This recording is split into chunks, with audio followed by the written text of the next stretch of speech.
Hi, and welcome to another episode of Discovering Our Gifts. I'm Jeannie, and with me are my cousins Ani and Lenny.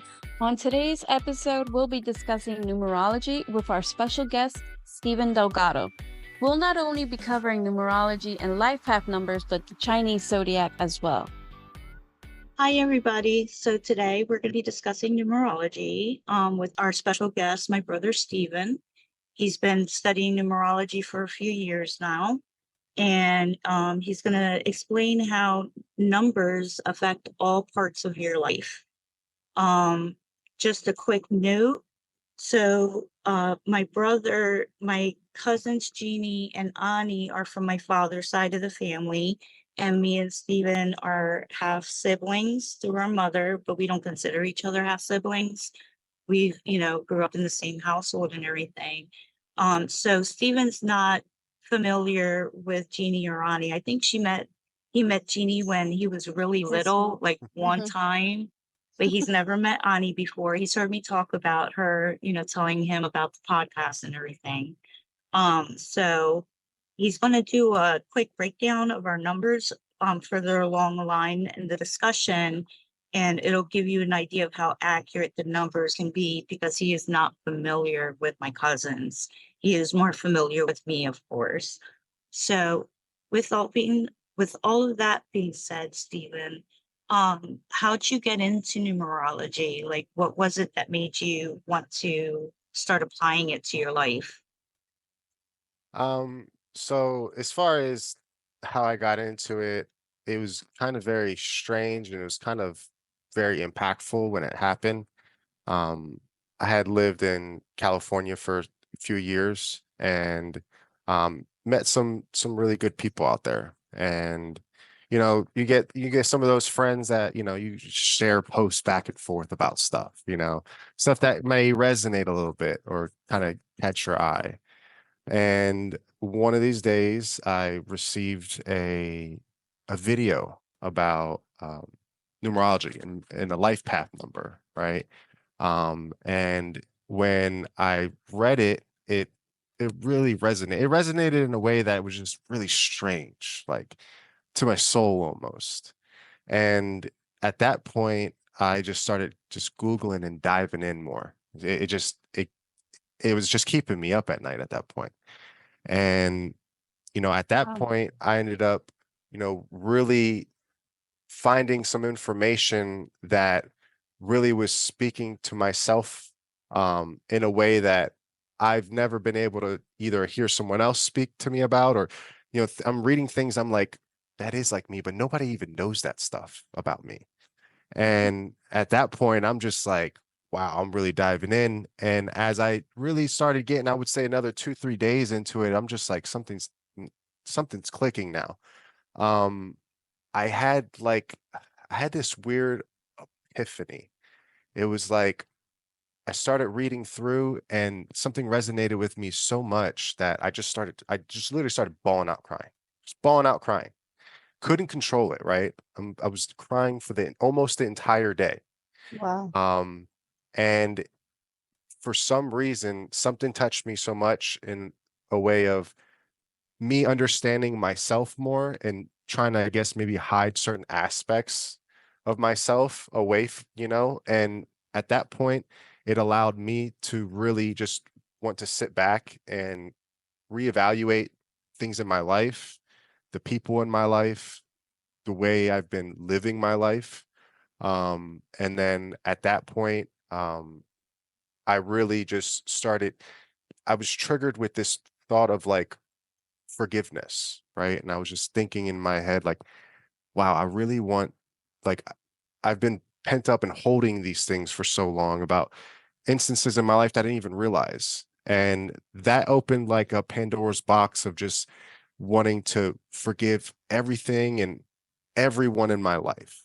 And that whole day, that's where those tears were coming out of, and just getting to an understanding of being in a better place mentally, better place spiritually, and which opened up my eyes in a way that I was able to really like view things differently in a completely different lens than I've ever looked at life before. And I knew there was something bigger. Grew up in I would say, a fairly, spiritual household for the most part. When it comes to like the church, things of that nature. Have got to see life in that aspect. And then I got to see life in a whole different aspect when I started diving into numerology and astrology. And it really made me think more on the lines of there's a lot more than what has been told to us on a day-to-day basis, right? There's been Mhm. something way bigger. And why did it take me so long to hear about this numerology stuff and this astrology stuff?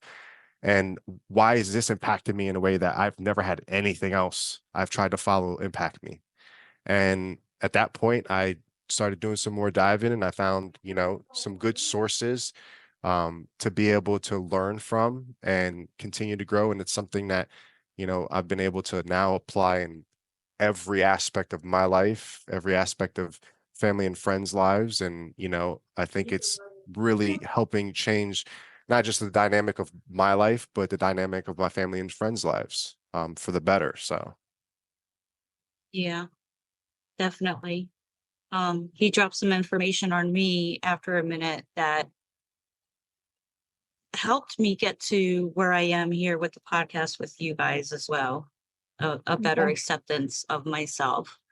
Um, so do you have like any specific examples of how numerology worked for you? And then I'm gonna ask you to give us a better breakdown of exactly what numerology is.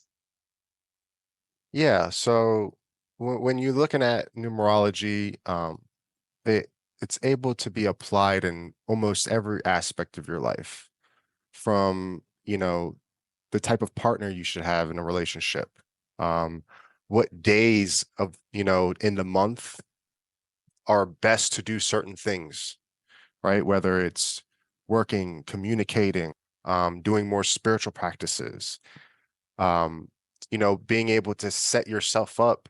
Everyone has a calendar, right? Everyone is always like, I'm going to do this on this day. I'm going to do this on this day. But if you really start to calculate what days to do certain things on, you're able to amplify the energy of what you're trying to accomplish, right? To put yourself in a better situation and allow yourself to be able to have a higher chance of success and prosperity on what you're trying to accomplish due to the energy of that day. So, you can set up your weeks, your months, your years, knowing what years are years to do certain things. There's always going to be certain years that you need to be just hanging out and not doing too much, because it's in your best interest based on the way the universe works in numerology. But being able to apply it in every aspect, you know, everyone's understanding of life's a little different. I believe that, we live in a coded world, right? Based off of numbers. There's a lot of, you know, evidence to be able to show things of that nature. Okay. And that's what allowed me to start applying it in different ways of like the kind of women I go and try to, establish a relationship with, the kind of friends that I keep around me.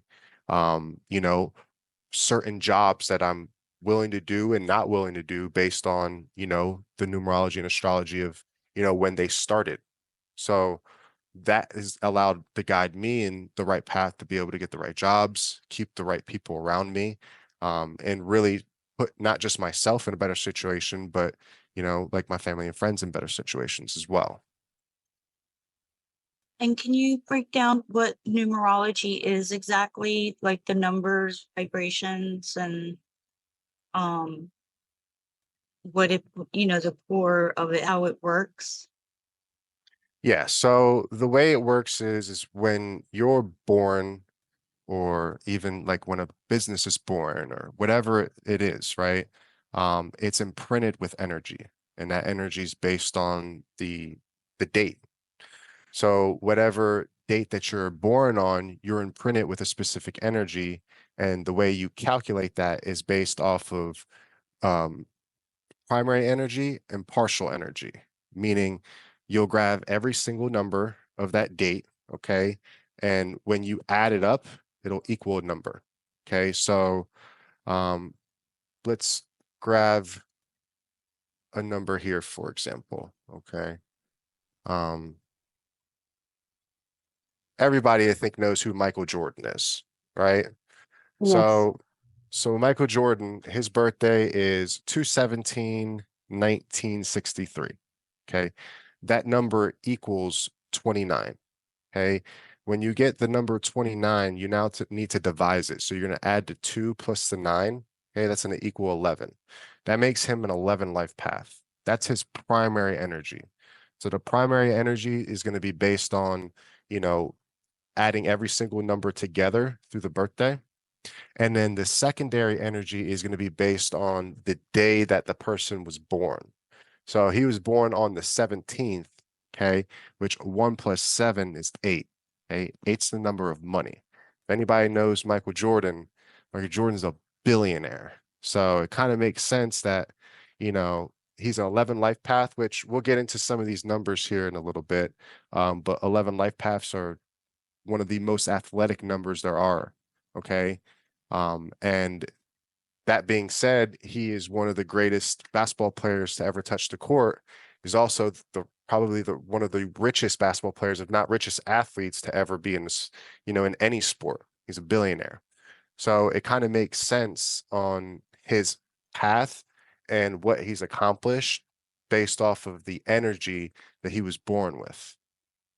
So that's kind of like the basis of it. And then also, which we probably won't really get into today or depending on how things go, but the year that you're born is going to be your astrology, right? So understanding, you have Western astrology and you have Chinese or what's called like Earth astrology, okay, which isn't really taught much over here in, the United States, but it's something that's used very strongly in, the astrology Places world, I like should say. China, I actually read that because it's the Chinese zodiac. They will plan the birth of their children according to the year. Yep. So on dragon years like this year, there will be a lot of people in the Chinese population trying to conceive because the dragon is the strongest zodiac, strongest, how would you say in the zodiac? It's the strongest zodiac there is. Sign. Yeah, the strongest Zodiac sign sign. in the So zodiac. you also have, people, let's say if someone's a dog in Chinese astrology, they wouldn't want to have a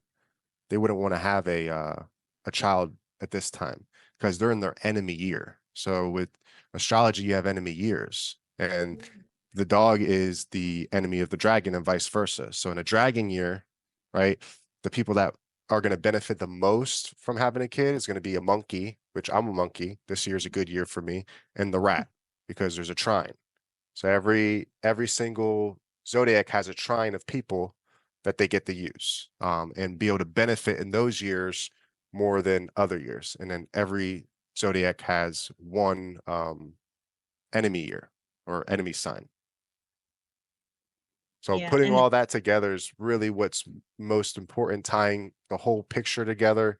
But numerology is what allowed me to figure out everything else because also, every sign is numbered, right? So kind of shows you there that with every sign being numbered, numerology has a little bit more impact on the world than, astrology would. What do you mean? I mean, what are the numbers? I didn't know signs were numbered. So I'm completely yep. So new at this. yeah, they have zero, like very, Yeah. very limited knowledge on this. yeah, Mhm. so every sign you have your Western astrology, January, you have February, March, you have all the way going through the zodiac, right? They're Mhm. all numbered. Okay. Then you Oh, also, okay. yep, I and then like each month is the number it would have. correct. And then Okay. Chinese astrology the same way, but Chinese New Year starts in February rather than when we started. And their Because sign is for the whole year, correct. where like here, January is generally speaking Capricorn. They go Over by the there, month. So you'll get 12 zodiacs in Western astrology in one year. We're only going to get one zodiac for the entire year because we're in the year of the dragon right now. Okay. Next year is going to be the year of the snake, which is going to be a great year for you, Lenny, because you're a snake. Yeah, So yeah. I'm a fire snake. you want to really mix all of this together, because when you mix it all together, now you're getting much more accurate parts of your life where you're going to be able to, all right, this is when I need to do this. Maybe I should hold off this year, because if you go into an enemy year, you probably want to hold off on trying to accomplish big feats in your life compared to going into a year that's going to be, more impactful and positive for you. You don't want to take risks in your enemy year. You want to stay Like as low as possible. if you're in the stock market and it's your enemy year, you want to do only the safest, what is it? Investments Exchanges, possible. investments. And Absolutely. then if it's your year, like I'm a snake, so next year, if I was in stocks, next year I should be willing to take more risks, because the odds would be more in my favor, being that the vibrational energy More in your favor. are in the favor of the snake that year. Right. wow. And Okay. numbers, it's the same thing. It has a vibrational effect on your life. When scientists, or how do they call them? They're not astrologists, they're not astronomers, they're Physicists? the astrophysicists and stuff like that. In that field, when they're doing calculations of the structure of the universe, actual computer code starts to come out in the numbers. So the universe is based on a numerical code, and based on when you were born, the year, the day, and the month, all of that has effects on you. So each number has a certain vibrational frequency and stands for certain things. Like Stephen was saying, the number 8 is genuinely known as the number of money, right? So let's start at the beginning. When you add up your birthday to get your life path number, you add the numbers across individually. So January 1st, 11/11, you would add 1 plus for the month, 1 plus the day, which would be 2. 1, 1, 1, 1, which would be 3, 4, 5, 6. And that would give you a life path 6, if that makes sense. The beginning. Number 1 is commonly associated with what? So number one is These are life thinking, paths too. yeah. So we're talking about life paths. So if someone's one life path, or if we're talking about like days, like I mentioned, like certain days, like doing something on the first, right? You're gonna have more of those characteristics to do things like this. So one is beginnings, looking at, you have beginnings and ends, right? So one's going to be beginnings, right? Then you're going to be able to, a person that's a one life path is going to embody leadership energy. They're going to, be trailblazers, and they're going to take, initiative of things. Okay. They're going to be, usually encouraged to start things, right?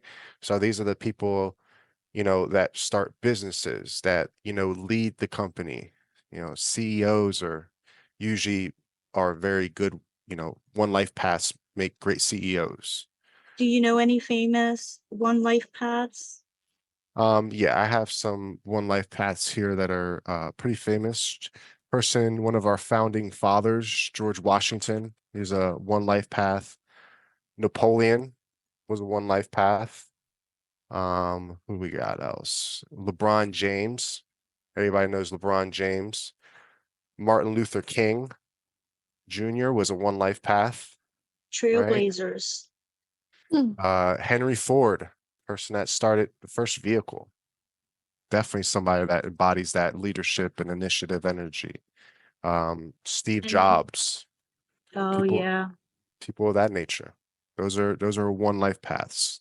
So you can see, based on just knowing what one life path embodies, when you think of those people, you're like, yeah, that actually sounds right.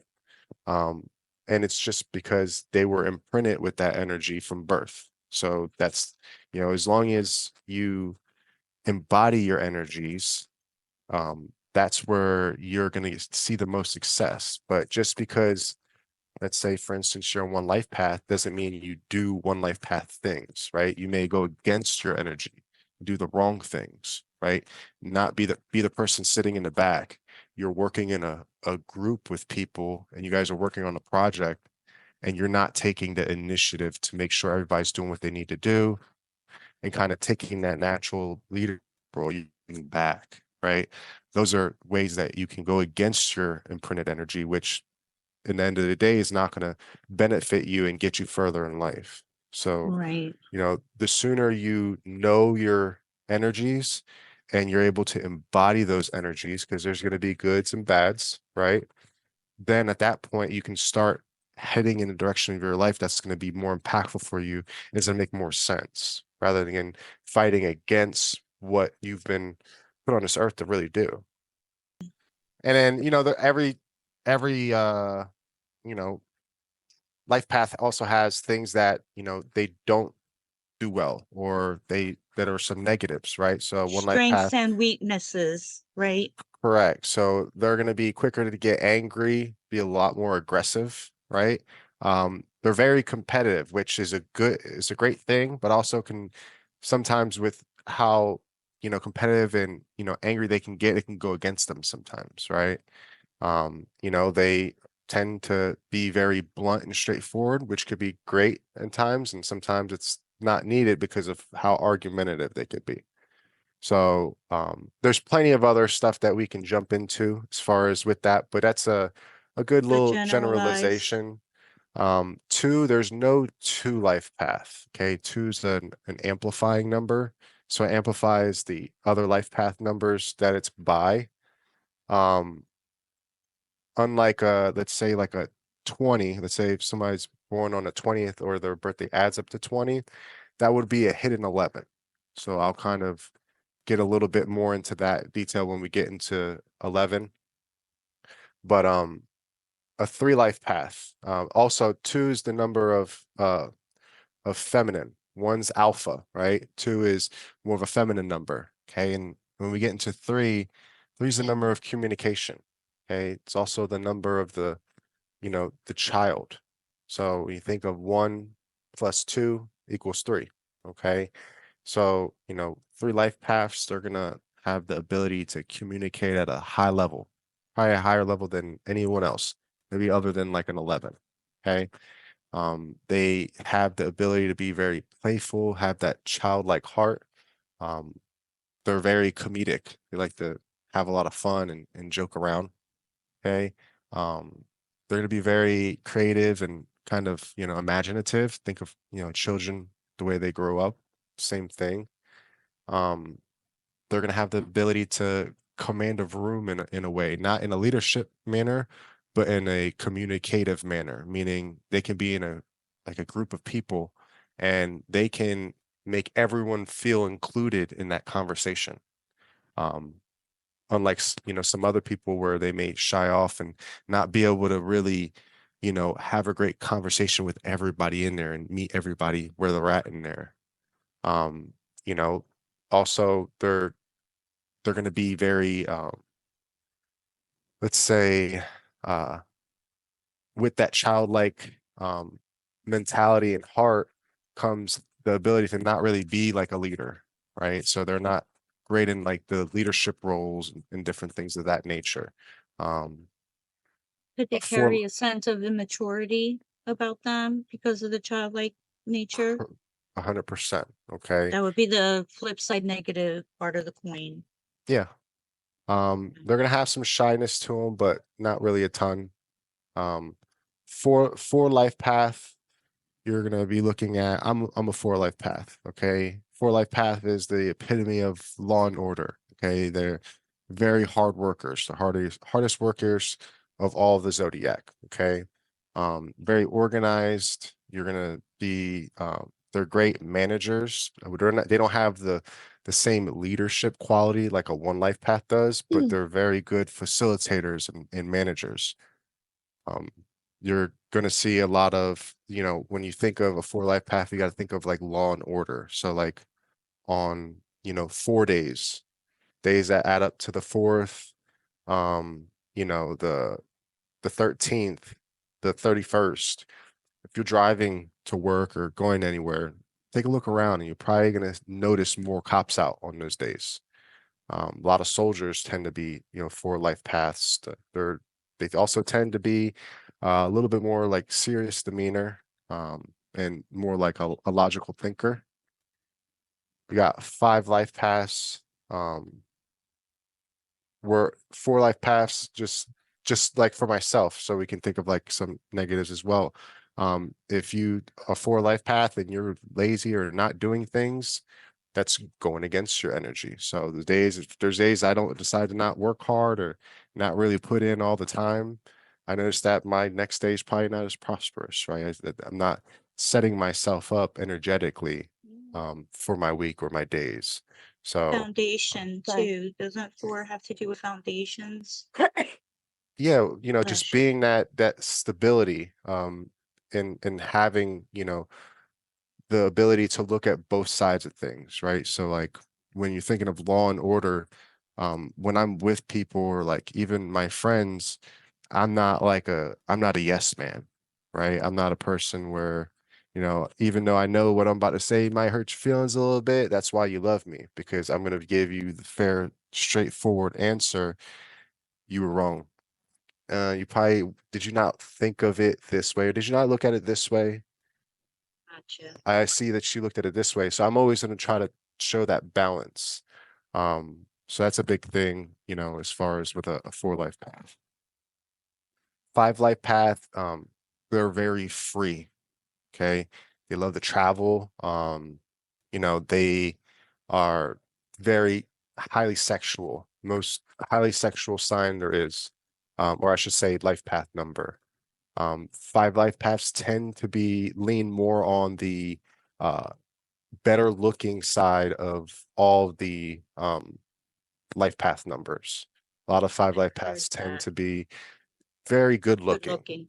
very good looking. A lot of models will be 5 life paths. Um, Very adventurous. They love to be out and about. They don't do well. Let's say like being stagnant. Like a 5 life path should do some type of traveling for work. That's where they're gonna be, most beneficial. Very good entertainers, very open-minded. Um, they can be very unpredictable, which that's more on it could be a positive and a negative on that side.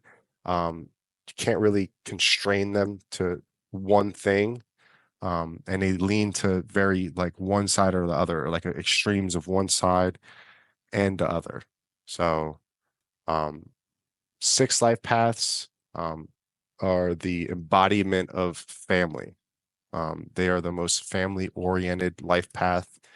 Their whole focus is on, loving and making sure and caretaking, being a great provider. Okay. They take pleasure in making sure their loved ones are taken care of. They tend to be, nurturers or, very respectful, Caretakers. very, very much caretakers. 6 life path is also going to be one that may be pushed over a little bit more due to that loving side of it.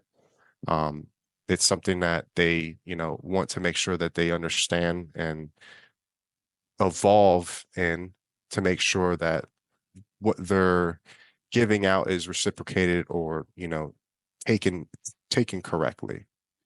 Um, sevens, we are going to be looking at, seven is the number of the loner. It's also the number of, genius. 7 life paths are the most intelligent. Um, we'll get into where a 33 is kind of embodies a lot of all of what we're going to go through. But seven's considered one of the, if not the most intelligent sign or life path number. So seven's the number of the loner. So for instance, last year was a 7 universal year. So when I say 7 universal year, that means if you add 2023 up, 2 plus 2 plus 3 equals 7, right? We're in an 8 universal year now. So last year, for some reason, if you looked at the news and Facebook and everything else that was going on, what happened? Seemed like a lot of people were waking up for some reason. There was a lot of spiritual epiphanies going on. A lot of people were open to understanding more of the spiritual side of life. And the reason why is because we were in a 7 universal year. So 7 is, the 7 has to do with spirituality then, and awakening? yep, Okay. one of the most spiritual numbers there are. That's why, also 7s like to be, alone by nature. They need their alone time. If you know a 7 life path, if they're a true 7, you're going to notice that they prefer to stay in. They don't want to be in a group. They want to be in that same social setting that a 3 wants to be in, right? 3 wants to be out and communicate with everybody and talk. And 7s, they don't want to do that. They want to be to themselves, but they're super intelligent. So if you talk to them, you can learn a lot. They're great teachers. 7s are great teachers because they love to, gain knowledge. They're always looking and crave to gain knowledge. Very intuitive. Um, 7s, the one thing about 7s is that they don't want to be around people, and they're kind of heartless in that manner, right? They leave me alone. I need my time. Like, hey, I love you, but like go over there. Let me be in the room by myself. Okay. They need that personal space. Also, it's when we say the it's loner energy, 7s that, last year wasn't really a great year for people to want to get married and stuff like that. Like starting a relationship, starting a marriage, in a 7 universal year, really not, it's really not the most intelligent thing to do. Am I saying that every marriage or every relationship that started last year is gonna fail? No, but good chunk, A lot of you'll factors. notice that there's gonna be factors to that. Also, the day, right? You don't want to start a relationship or, on a 7 day. You wouldn't want to get married on the 7th or the 16th or the 25th, stuff of that nature. So that's when we talk about numerology being able to help and reach out and set you up for other things in your life. Mm. 8, right? Where 8's the number of money. It's also the number of karma. So if you turn an 8, opposite way, it's the infinity sign. What goes around comes around. So 8 also, if you look at 8, it's skinny in the middle. So with 8 life paths, it is the number of money, but just because you're 8 life path doesn't mean you're always going to have good money coming in or be wealthy, because you're either at the top of the totem pole or at the bottom of the totem pole. So that's why there's no median to an 8 life path. So you're either getting money or you're not. There's no in This is between. the intersection in the middle, right? That Correct. little- So we're also in an 8 universal year. So a lot of more people are more business focused. Like if you've been looking at social media and whatnot last year, there's a lot of spiritual stuff being put out because we're in a 7 cycle year. Now we're in an 8 cycle year. A lot more people are jumping into business and finances, and the podcasts have switched over more to that side of things. And the reason why is because we're in 8 universal year. So 8's going to have the ability to be able to get to money at an easier rate than, most other life path numbers. They're going to do well in business if they start business. And far as like a 9 life path, okay, 9 life path is the epitome of adaptability. Okay. They have the ability to something that's really adaptable is like a chameleon, right? Chameleon and a million different color spots. And what does it do? Blend in. So it has the ability, a 9 life path, You could be a 9 life path and jumping into a new job, and the the likelihood of you picking up that new job and your new um uh how do I say job tasks or what you need to do compared to the other trainees, it's going to be at a higher level, right? You're going to get used to it. You're going to get adaptive to that job a lot quicker for success than most people. Okay. Um, nine's about, we got one beginning, 9 is the endings, right? It's the number of completion. Every number times 9 can divide back to 9. So 9 is completion. Nines, they tend to have more of an ego, and I can speak for myself because I'm a partial 9, and I tend to have a little bit more of an ego for myself. And one thing about a 9, you got to be able to control that ego and be able to be adapt to your situations and understand that there's always room for improvement and getting better. It is the second most intelligent sign to number 7, and they can struggle with what is it with an addictive personality at times. So 9s can embody that at certain times in their life. So being able to let go is very important as a 9. And then you have those are your just normal life path numbers. And then once you're done with the normal life path numbers, you go into master numbers. Okay. Master numbers don't get devised. So when you're adding up, birthdays and whatnot, like mine adds up to 31. So 3 plus 1 is 4. That's what makes me a 4 life path. If it adds up to 11, 22, or 33, you don't devise it. It means you're a master number. Okay.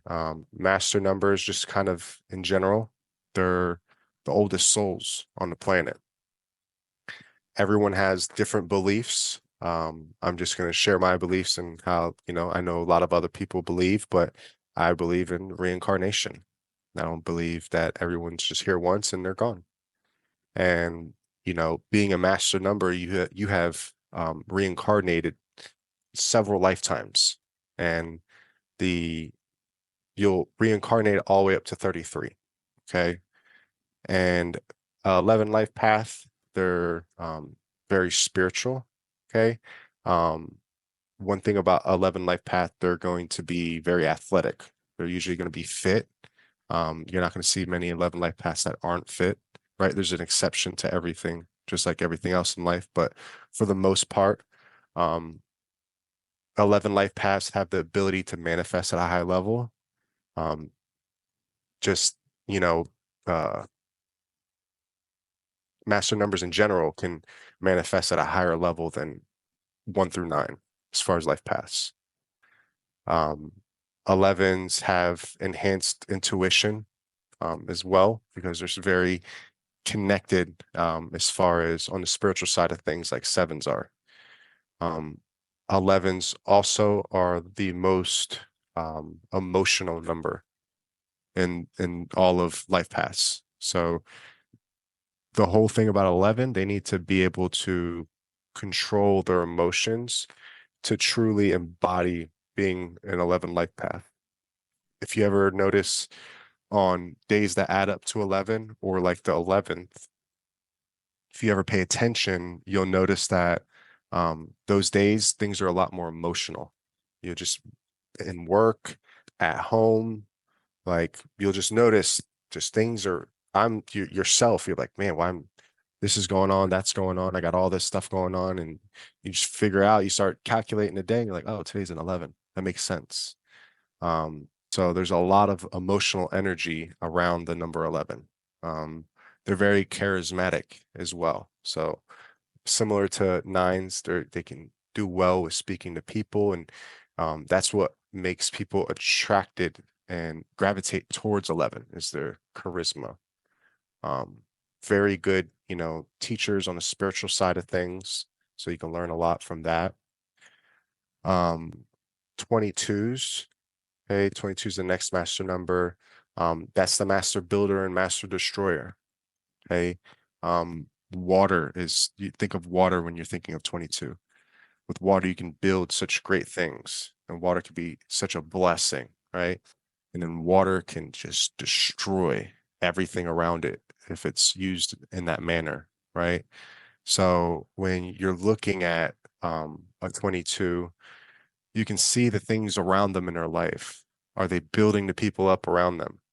Or are they destroying the people around them and destroying the life around them?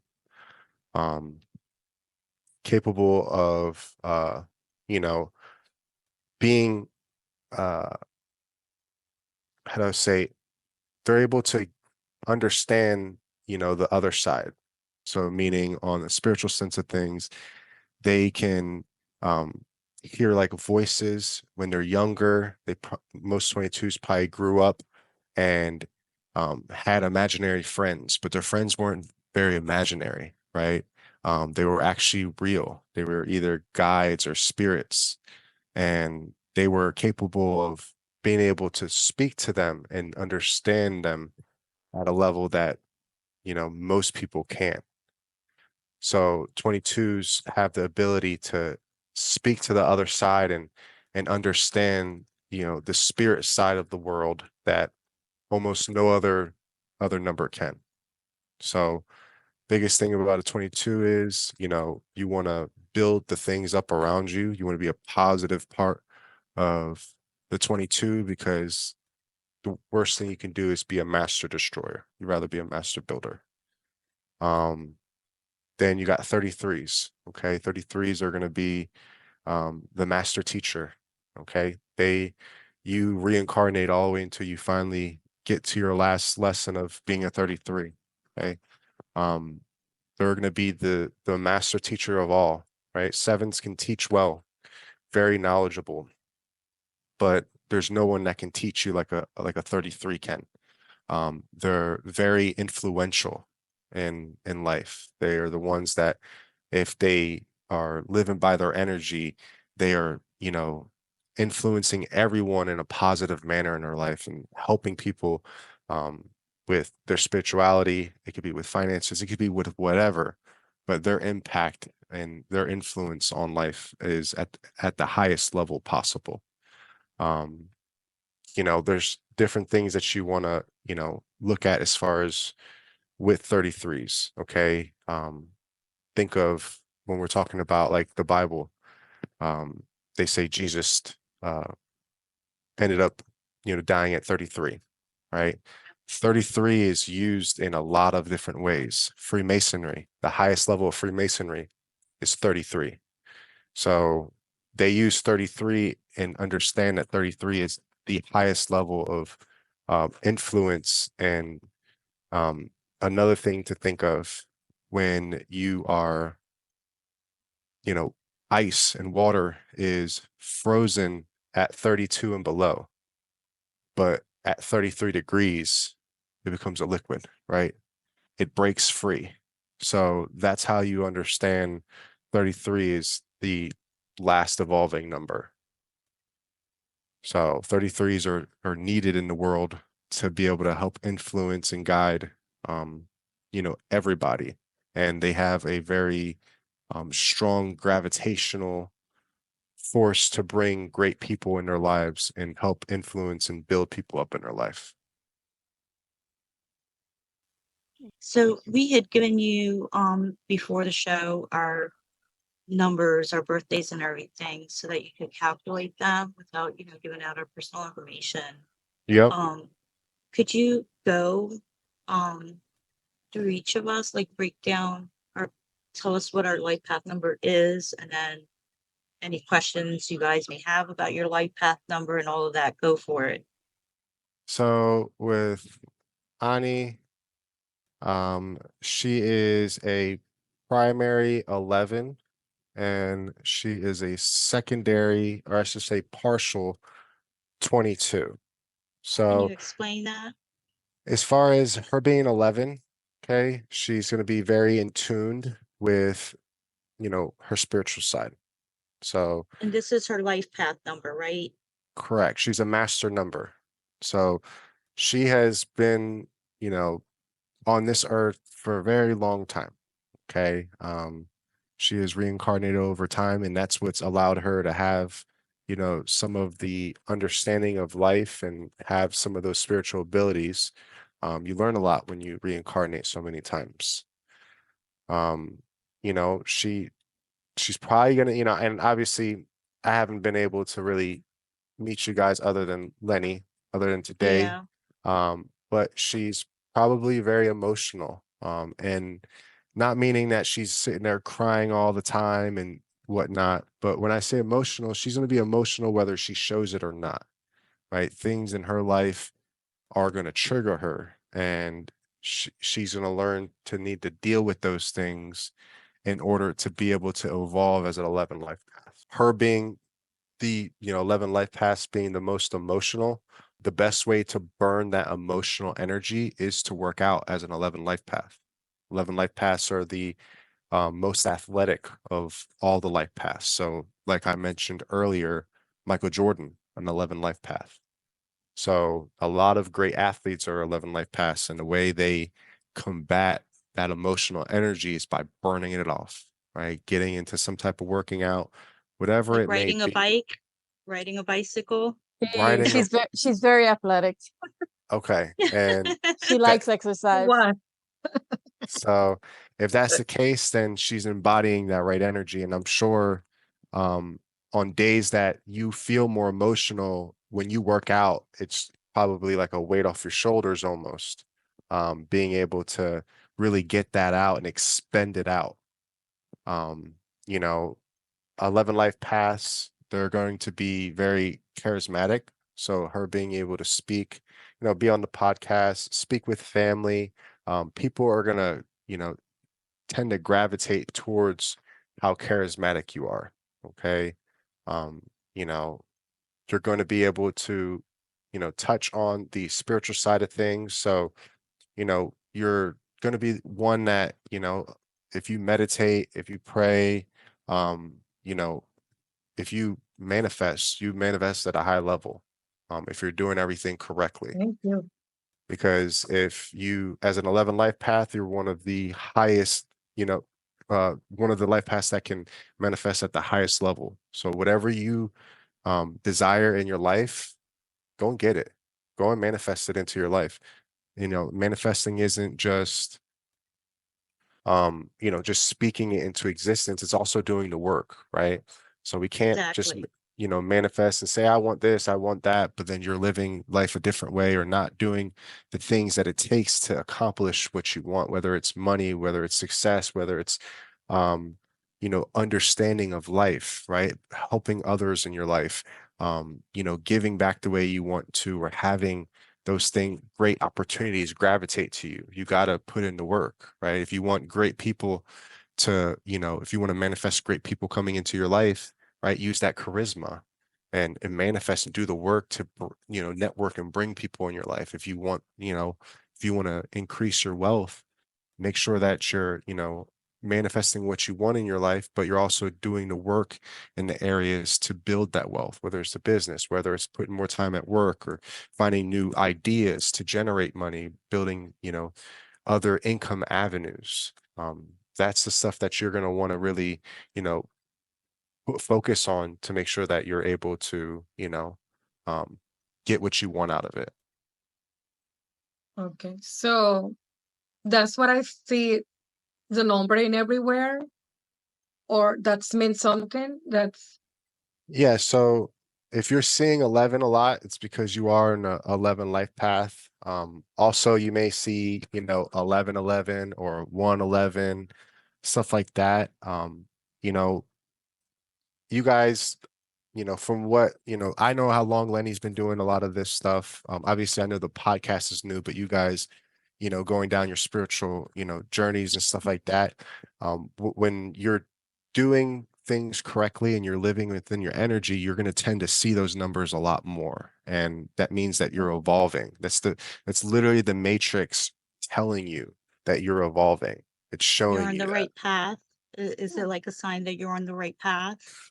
Correct. So, okay. you being able to see those things, and, you know, we don't just like naturally all the time are just like seeing it, right? But when it starts to happen, you're like, and then you start looking at your life, and then you're like, oh, I'm doing this, I'm doing that, right? And if you're doing all the right things to evolve, right, in your higher self, because we have a lower vibrational self, and then we have a higher vibrational self. And when you're living in more in your lower vibrational self, you're probably not going to see those things, right? The things that you want in your life, if you're not meditating, if you're not doing, you're not praying, whatever it may be that you like to do, you're not going to have those great things coming into your life. So you're going to see less of, the universe providing what you want.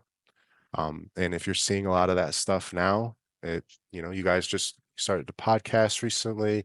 You guys are probably putting in a lot more work spiritually, and that's probably why it's now firing on all cylinders, and you're starting to see that stuff Oh, more. It's the universe speaking to you, letting you know that you're doing the right thing. good. Thank you. Yeah. And then, as far as you being a partial 22, Yeah, you, she has 2 master numbers in her birth date, right? yep. Right. So the other one being 22, you have the ability to build up everyone around you, or you can destroy everyone around you. Okay. So, making sure that you continue down the path that you're doing. Obviously, part of being a good master builder, you're already doing part of it, right? You're working, um, you know, on the podcast, you're trying to give back knowledge, right? Continue to do that on the platform, continue to do that with your family, with your friends, right? And be that master builder, right? If you ever tend to get in a negative mind state, or you end up starting to go down the rabbit hole of, oh, why is this me, or why is that? And you tend to have certain tendencies that get destructive. Understand that you have the power to start destroying everything around you, not just your own life, but the other people around you as well. So, make sure that you are, you know, building that up, and you're being that master builder, not that master destroyer, because it With can great power happen comes very great responsibility. Okay. great way of putting that. So think of it, like water. Water can do a lot of great things, or water can destroy. If it comes in flooding a house, or hurricane comes in, and now you have all this water destroying your homes and washing cars away. Or think of water as, it can, corrode something and eat it away. But then water brings us life. We drink it, right? We use it to float and, transport things. It Um, replenishes. so there's a lot of great that comes from it. So just try to be on the side of great as much as you can, rather than destruction. Also, as a 22, you're going to be, have the ability to speak to the other side. So as a child, growing up, whether you shared it with people or not, you probably had, imaginary friends, and we all think of, oh yeah, everybody has an imaginary friend, but 22 probably really had an imaginary friend that they could see, or was speaking to them, which is either a guide or some type of spirit. And you were actually living that, where most people are just saying, oh yeah, I have my imaginary friend. Um, Being able to be a part of that other side, it's very it's something that you embody well, if you're not sitting somewhere going crazy over the things that you've heard, right? Some people could, if they heard certain voices and whatnot, and there's no one else around them, some of those people could freak out, right? And not know how to contain it, or not be able to understand that there's something there's something calling me, there's something trying to speak to me, there's something trying to tell me something. I don't think it's malicious. I don't find it scary. A 22, if they're able to embody that and understand that, um, they can, really be able to get maybe some signs or some understanding from guides or other spirits that most people will never be able, or have the opportunity to be able to communicate with. So, that, mixed with you being an 11 life path and having that, spiritual identity, it's a really good, combination when you're on, the spiritual path that you're on now. So, being able to, continue to work on that and understand that if you do, I'm not sure if you've ever, felt like you heard things speaking to you, or, possibly felt like, you had spirit guides trying to give you advice or trying to get your attention. Um, I'm sure you probably have felt that at some point in your life. Have you? Yeah. So I would continue to work on that ability and making sure that you can um, strengthen that connection, because there may be some really great knowledge that they're trying to pass down to you that you can use not just for your life, but for your family and friends around you. That's good to know. Yeah. All right. So as far as with Jeannie is going to have the ability to be very adaptive. Okay. When I mean adaptive, we're talking about at a level of in all aspects in life. So, um, when you look at nine, you want a good example of being adaptive is like a chameleon. Okay. When you look at a chameleon, you can throw them in 25 different shades of colors, right? And that chameleon is going to disappear and blend right in immediately. So, with that being said, when being adaptive, that's a great gift to have because it doesn't matter the situation that you're in. It's a tough situation. You needing to get a new job, right? Maybe transferring into a completely different position and having to learn new skills that you've never had to learn before. You know, Going into a different group of people, right? And having to communicate with them and whatnot. Mhm. You're going to have the ability to adapt and conquer that situation at a much easier level than majority of anyone else because you have that ability to adapt. So it's a great trait to have because, it's like, dropping someone in the middle of nowhere and making sure that they can survive, right? You're going to be able to do that. Nine is the number of endings and, letting go. So one thing about a nine is you got to have the ability to not hold on to things. I'm a partial nine. You're a double nine. So having the ability to have situations in your life, and understanding of letting them go is very important, good, bad, or ugly. So, not holding on to things or allowing, your ego to drive your mind into thinking, this way or that way, or too highly of yourself or not highly enough of yourself. Balancing, that ability and making sure that you're um, always looking back within, right? Not projecting. You know, Her ability to be intelligent is almost at the same level as a seven. So um, you're able to absorb knowledge well. You're able to speak on knowledge well, as far as being able to uh, describe and articulate things. And um, nines are the second most intelligent sign. So, a couple things you want to be looked at is um, your ability to kind of copycat things. So you can see something, right? And you can see how it works and what it does, and you can literally mimic the exact same thing. So that's a really good, you know, ability to have because in most things in life, you're not really inventing, reinventing the wheel. So the ability to be great at copying things and implementing can get you, further in life. So as far as being a nine, you know, just like every other number, we have things that we need to be aware of. Nines can be Bless you. probably, bless you, have the biggest ego, right?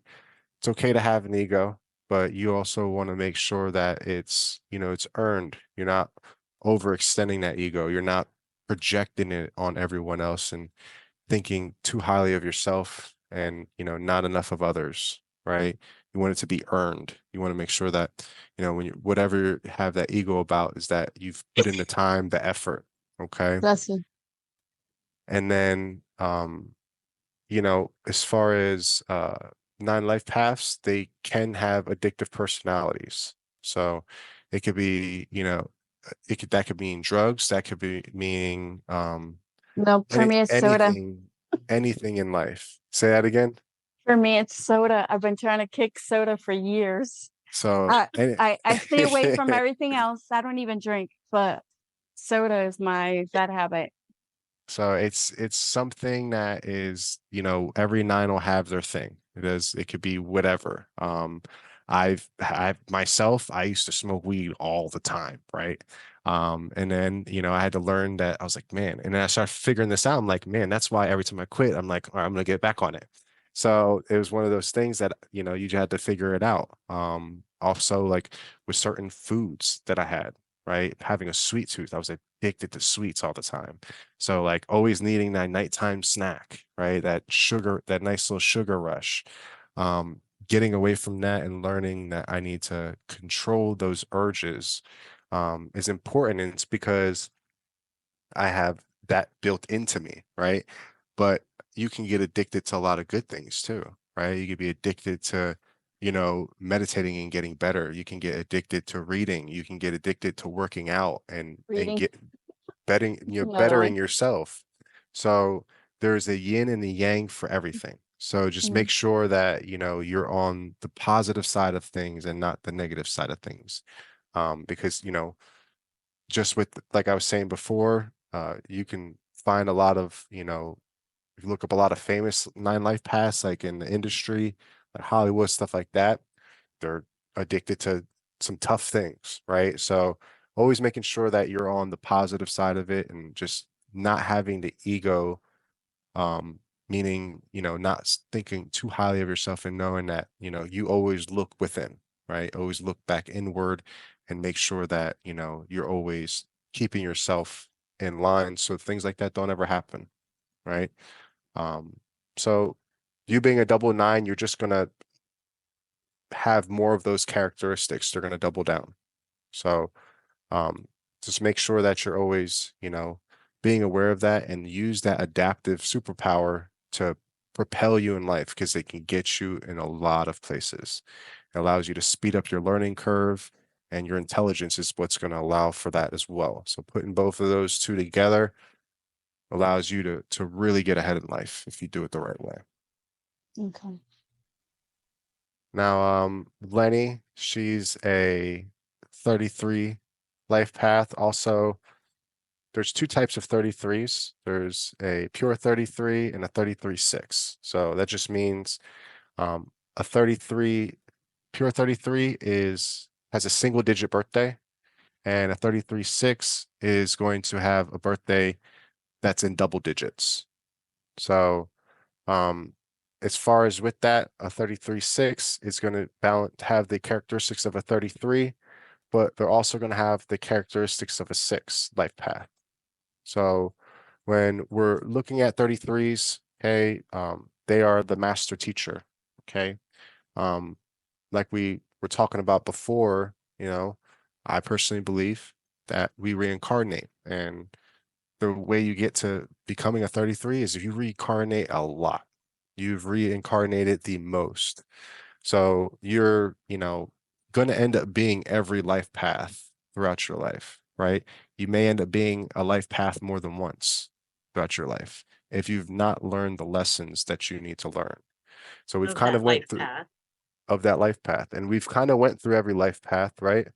But it's also understanding that, like we mentioned before, you have the good energies and going with your energy, and then you can go against your energy. So if you use this lifetime to go against all of the positive parts and the strengths of your energy, you're going to have a failed incarnation, right? You were put on this earth with this imprinted energy and you went against it the whole entire time, right? So that's why it's important to understand this knowledge, find yourself within this knowledge, and use this knowledge to be able to propel you in life, to get you closer to source, right? And be able to evolve, because if you're not evolving, you're dying inside. So making sure that you continue to evolve and being a better person, strengthening your characteristics of your life path number, of your astrology number, of your astrology sign, is super important. So then at that point, you're evolving and you can get to that next dimension, that next level, right? So with a 33, you're here to teach and influence everyone in your life, everyone around you, right? To be better, to help put them in better situations, to apply knowledge and teach knowledge at a level that people can absorb and be able to put to work, right? You improve the people around you. And, when you can do that exceptionally, okay, it allows for you to build a team of people and an influence of, on people that allows you to evolve as a person. So the things that you're gonna, if you do the right things as a 33, you can have long lasting effects in life. You can have things that pass into generations after generation, right? That's your whole purpose here. You've put in a lot of time on this earth through the lifetimes that you've lived. Right now, it's about putting all of that together as a 33 and being that master teacher, okay? And making sure that as the oldest soul, you are passing down all this wisdom. So, you being a 33-6, also being a secondary 6, allows for you to embody that, that, motherly energy, that family energy. You're always the type of person where you're always being selfless, right, to your family. You, um, you have a type of aura and compassion for your family that you're always at service for them, right? So very forgiving, but you also got to find that balance, right? Because people of that nature, they can tend to be taken advantage of, and you don't want that, right? You bring so much love and so much effort and stuff like that. You need to understand that what you're giving should be reciprocated as well. We all know about selfless love and, compassion and whatnot, but at the same time, make sure that it's always being reciprocated so you're doing the right things. You know, um, you want to, you're a natural like nurturer, okay? And one thing that you're gonna have is like very good like gut feeling or like an intuition as a 6. So that kind of goes with being a 33 as well. So for the most part, finding the balance between the two is very important. So, just like with every life path number, knowing your weaknesses and knowing your strengths and using, those strengths to build on and evolve. So then, you have the ability to not have to reincarnate again, right? You've already done it for a while, and now you're at the point where this could be your last hurrah once you're done on this earth. So do the right things and, we can see you in the next dimension. So the podcast, in essence, being the master teacher, is where I should be, because I'm not only here to learn, but to help spread information. Yeah. So this is a very good part of your journey that, you're starting, and, it takes time to kind of understand what your role is. Like there's not as many 33s as other numbers, right? So there are more few and far between. And when you understand what your purpose is, then you understand what you're supposed to go into, right? So having, you know, the courage and understanding of I have some gifts and knowledge that I would like to share with others is exactly what a 33 should embody and do. So you're definitely on the right track. You just got to continue to, you know, gain knowledge, right? And be able to continue to pour into others the same way you're doing. And, you know, that's exactly what you're, you know, put on this earth to do. So this podcast is a great representation of that. I have a quick question. Yes. Well, actually, two. So when you said that won't reincarnate, right? So if you don't do everything that you're supposed to do in your lifetime, do you stay at that same number, or do you evolve to the next number with all the other, I guess, karma or whatever that you're carrying, or baggage that you'd be carrying from present? Karmic debt. Yes. So there's Uh-huh. everyone carries karmic debt, and you do need to you're going to reincarnate all the way until you get to 33. Most of the time, you can't expect that every lifetime that you lived that you were spiritually enlightened, right? Mm-hmm. You could have had a reincarnation where you were that person on the side of the road that was doing drugs and doing this and doing that. And guess what? You reincarnated again.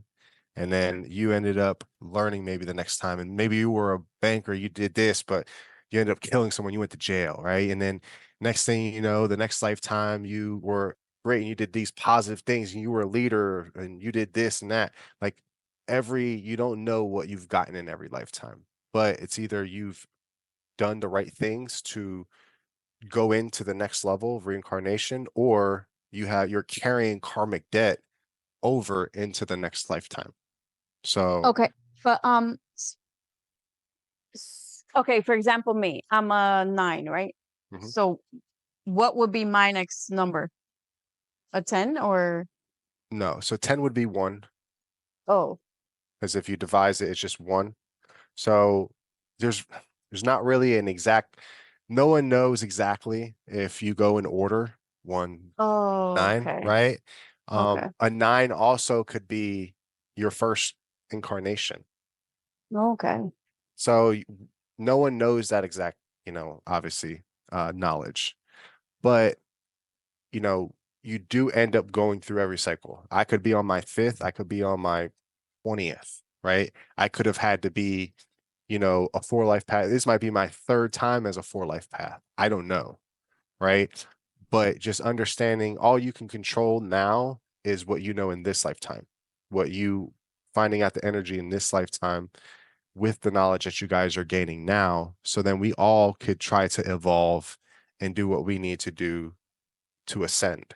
Because at the end of Okay. the day, everybody may have different beliefs, but you know, there's not just like a earth, heaven, hell, right? There's multiple dimensions, right? And you know, if you have spirit guides, if you understand spirit guides and spirits and how that stuff works, then you know there isn't just a heaven, hell, because then where are these other entities and spirits, where are they living? They're just hanging out on earth, but we can't see them. No, it's because Mm-hmm. they're in the 4th dimension, right?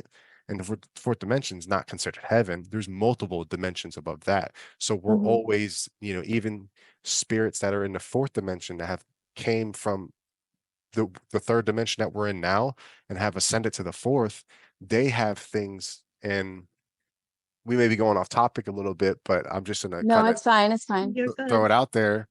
You know, we sign contracts with spirit guides and people in the 4th dimension, and which allow us and for them to play a part in our life to help us understand and evolve in this lifetime, right? We've signed contracts, like me and Lenny probably signed a contract, and that's why we're here today, right? You guys have signed a contract with Lenny, right? The parents, we chose our parents before we got here so they can teach us certain lessons as we come into this lifetime. So Okay.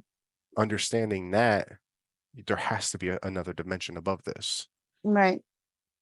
But for sure, life path 33 is The last one. Yes, you're That's for sure. once you get into the master numbers, you're already towards the end. You've Okay. reincarnated several times. Now 1 through 9, we don't know where you're at really. But Okay. once you get into 11, 22, 33, you've been around the block a few times for sure. That makes sense with some stuff. Yeah. Yeah. And the dimensional stuff there was a dream, and we realized that there's lower vibrational places that people go to. That's how I thought of it, the dream, where I don't want to say whose dream it was and all of that, but Mm-hmm. the dream where it was like almost in black and white and everybody was just low vibrational, Mm-hmm.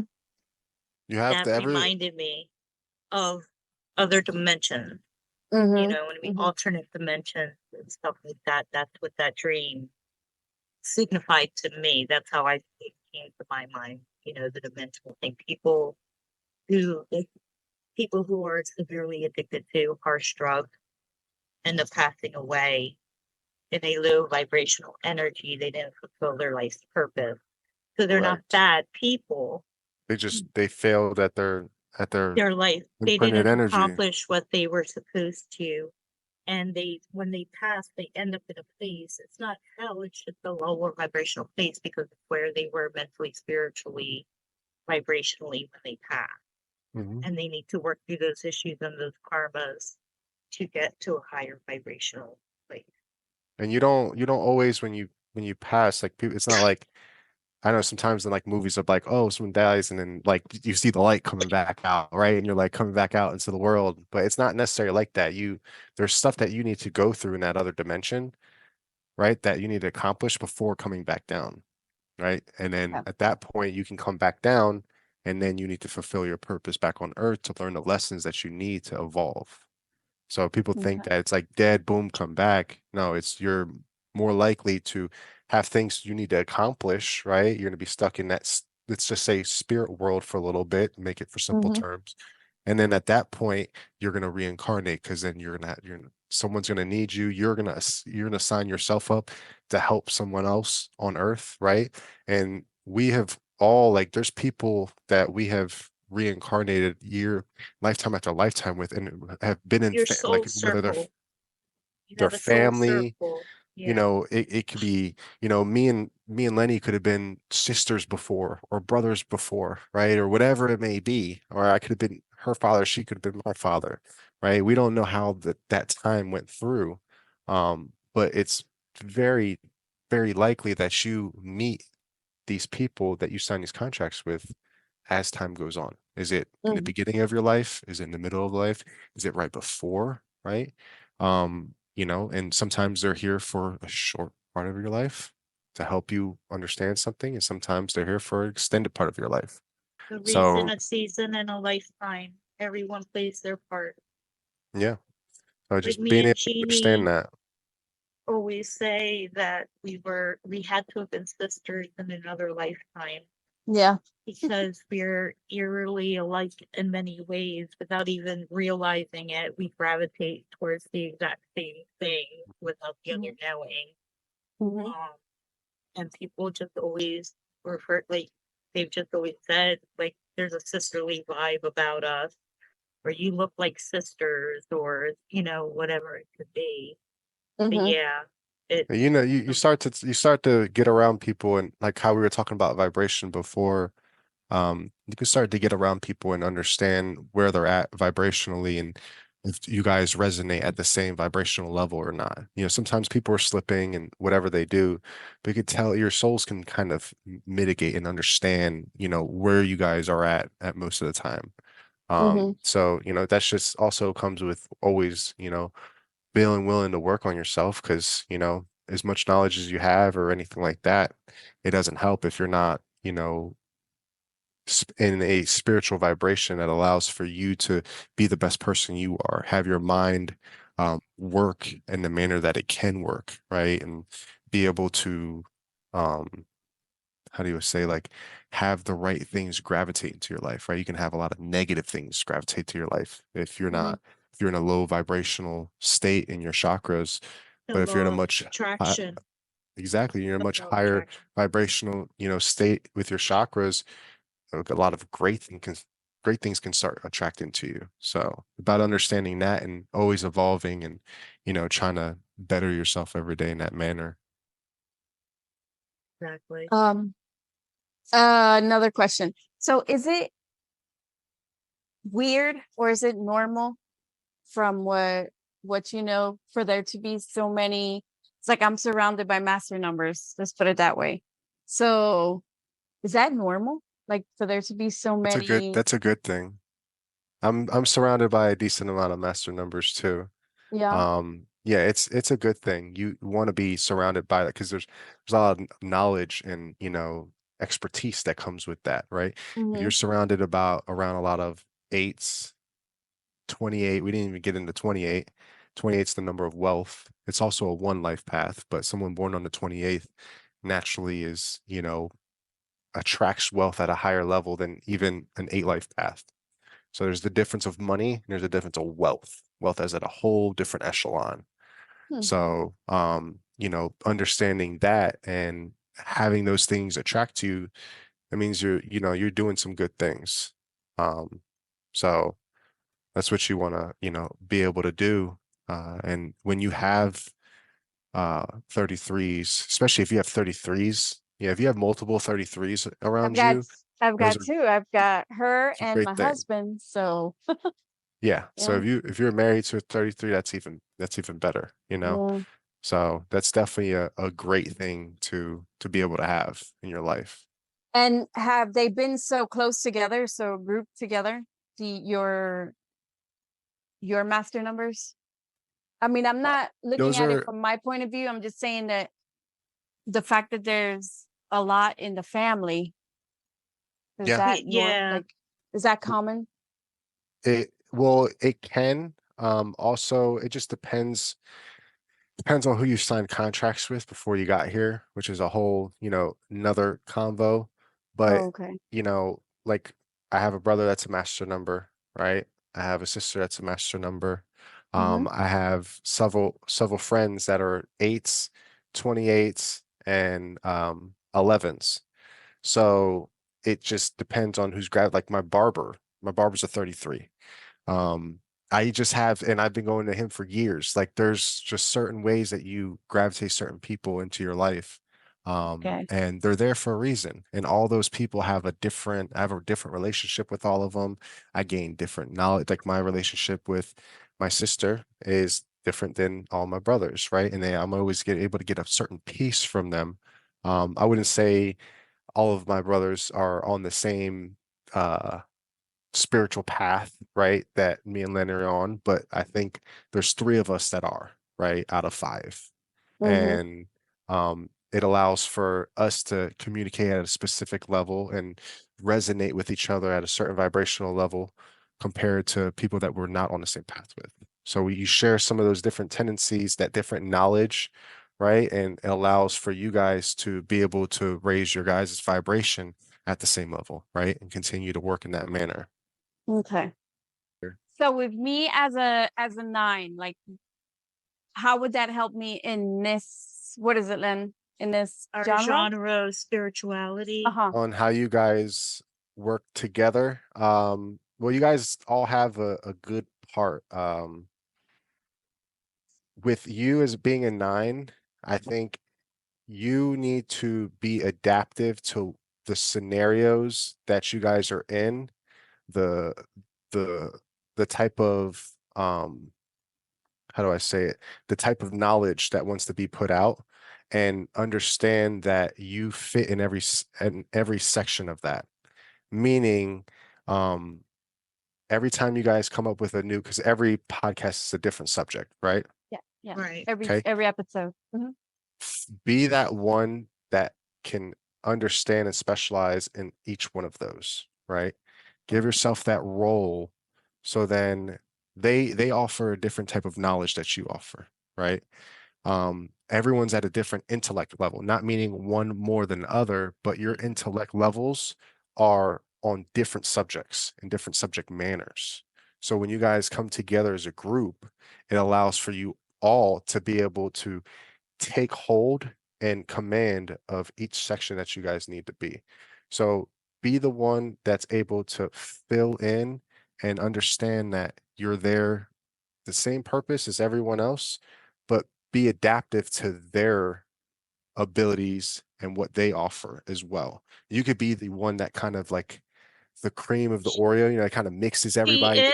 together. She is That's what you because wanna, me that's what and you wanna Ani be. are connecting now in person because of Jeannie. She's the one who's brought us all together. Mhm. So So that's you, been her role. Exactly. She's the one who got the idea for the podcast so and brought it to you us. have a strong, you have more of a relationship with Ani and Lenny differently than they have with each other. Right. Correct. So you need to be the one to facilitate that and Mhm. really speed up, be that catalyst, speed up that process for you guys to become one. I think that's what your role is in this whole We're situation. each a piece of the puzzle, the three of us, and we 'Cause have you our were, own part to play. and you know how like the communication between Ani and Lenny is so new and fresh. You're able Mhm. to help speed that process up of what Okay. they understand, what they don't understand. These are gifts, these are talents. Okay. And like as they're as you guys are finding your feng shui and whatnot with all of this, you're being that middle person of filling in those Mhm. gaps and what you need to do to make this whole thing come together. So Yeah, I I've think always that's funny because I've always said I feel like the ham inside of the sandwich Yes. between them.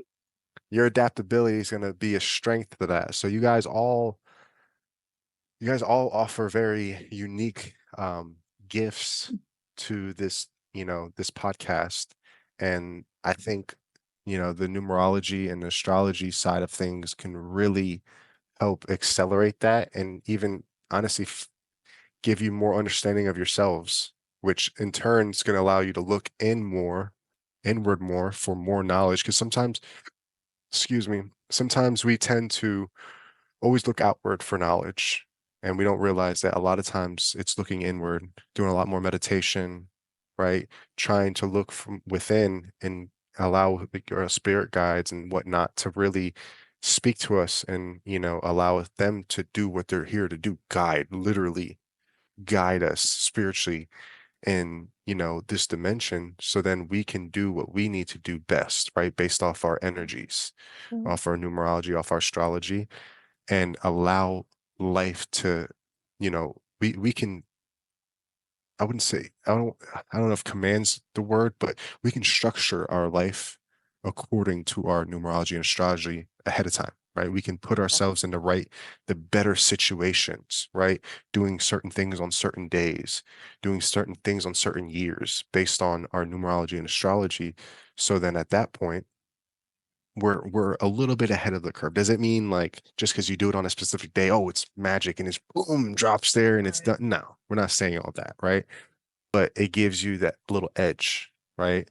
If you did it on a day that, you know, isn't as beneficial as a day that is, the chances of you just like, you know, the chances of you building a house when it's raining and when it's nice and sunny out, chances of you doing a better job is probably when it's sunny out, right? That's the things that we're talking about here, but we're Okay. doing that more on an energetic and spiritual level. So continue to, you know, and you guys are news to all of this. So I think it's good that you guys are getting understanding of each other more. And as time goes on, you know, the podcast is just going to get better and stronger. And, you know, you guys will be like, you know, three peas in a pot instead of, you know, two peas in a pot. So Yeah. Yeah. And how does Ani's numbers play into the podcast? you being a master builder, right?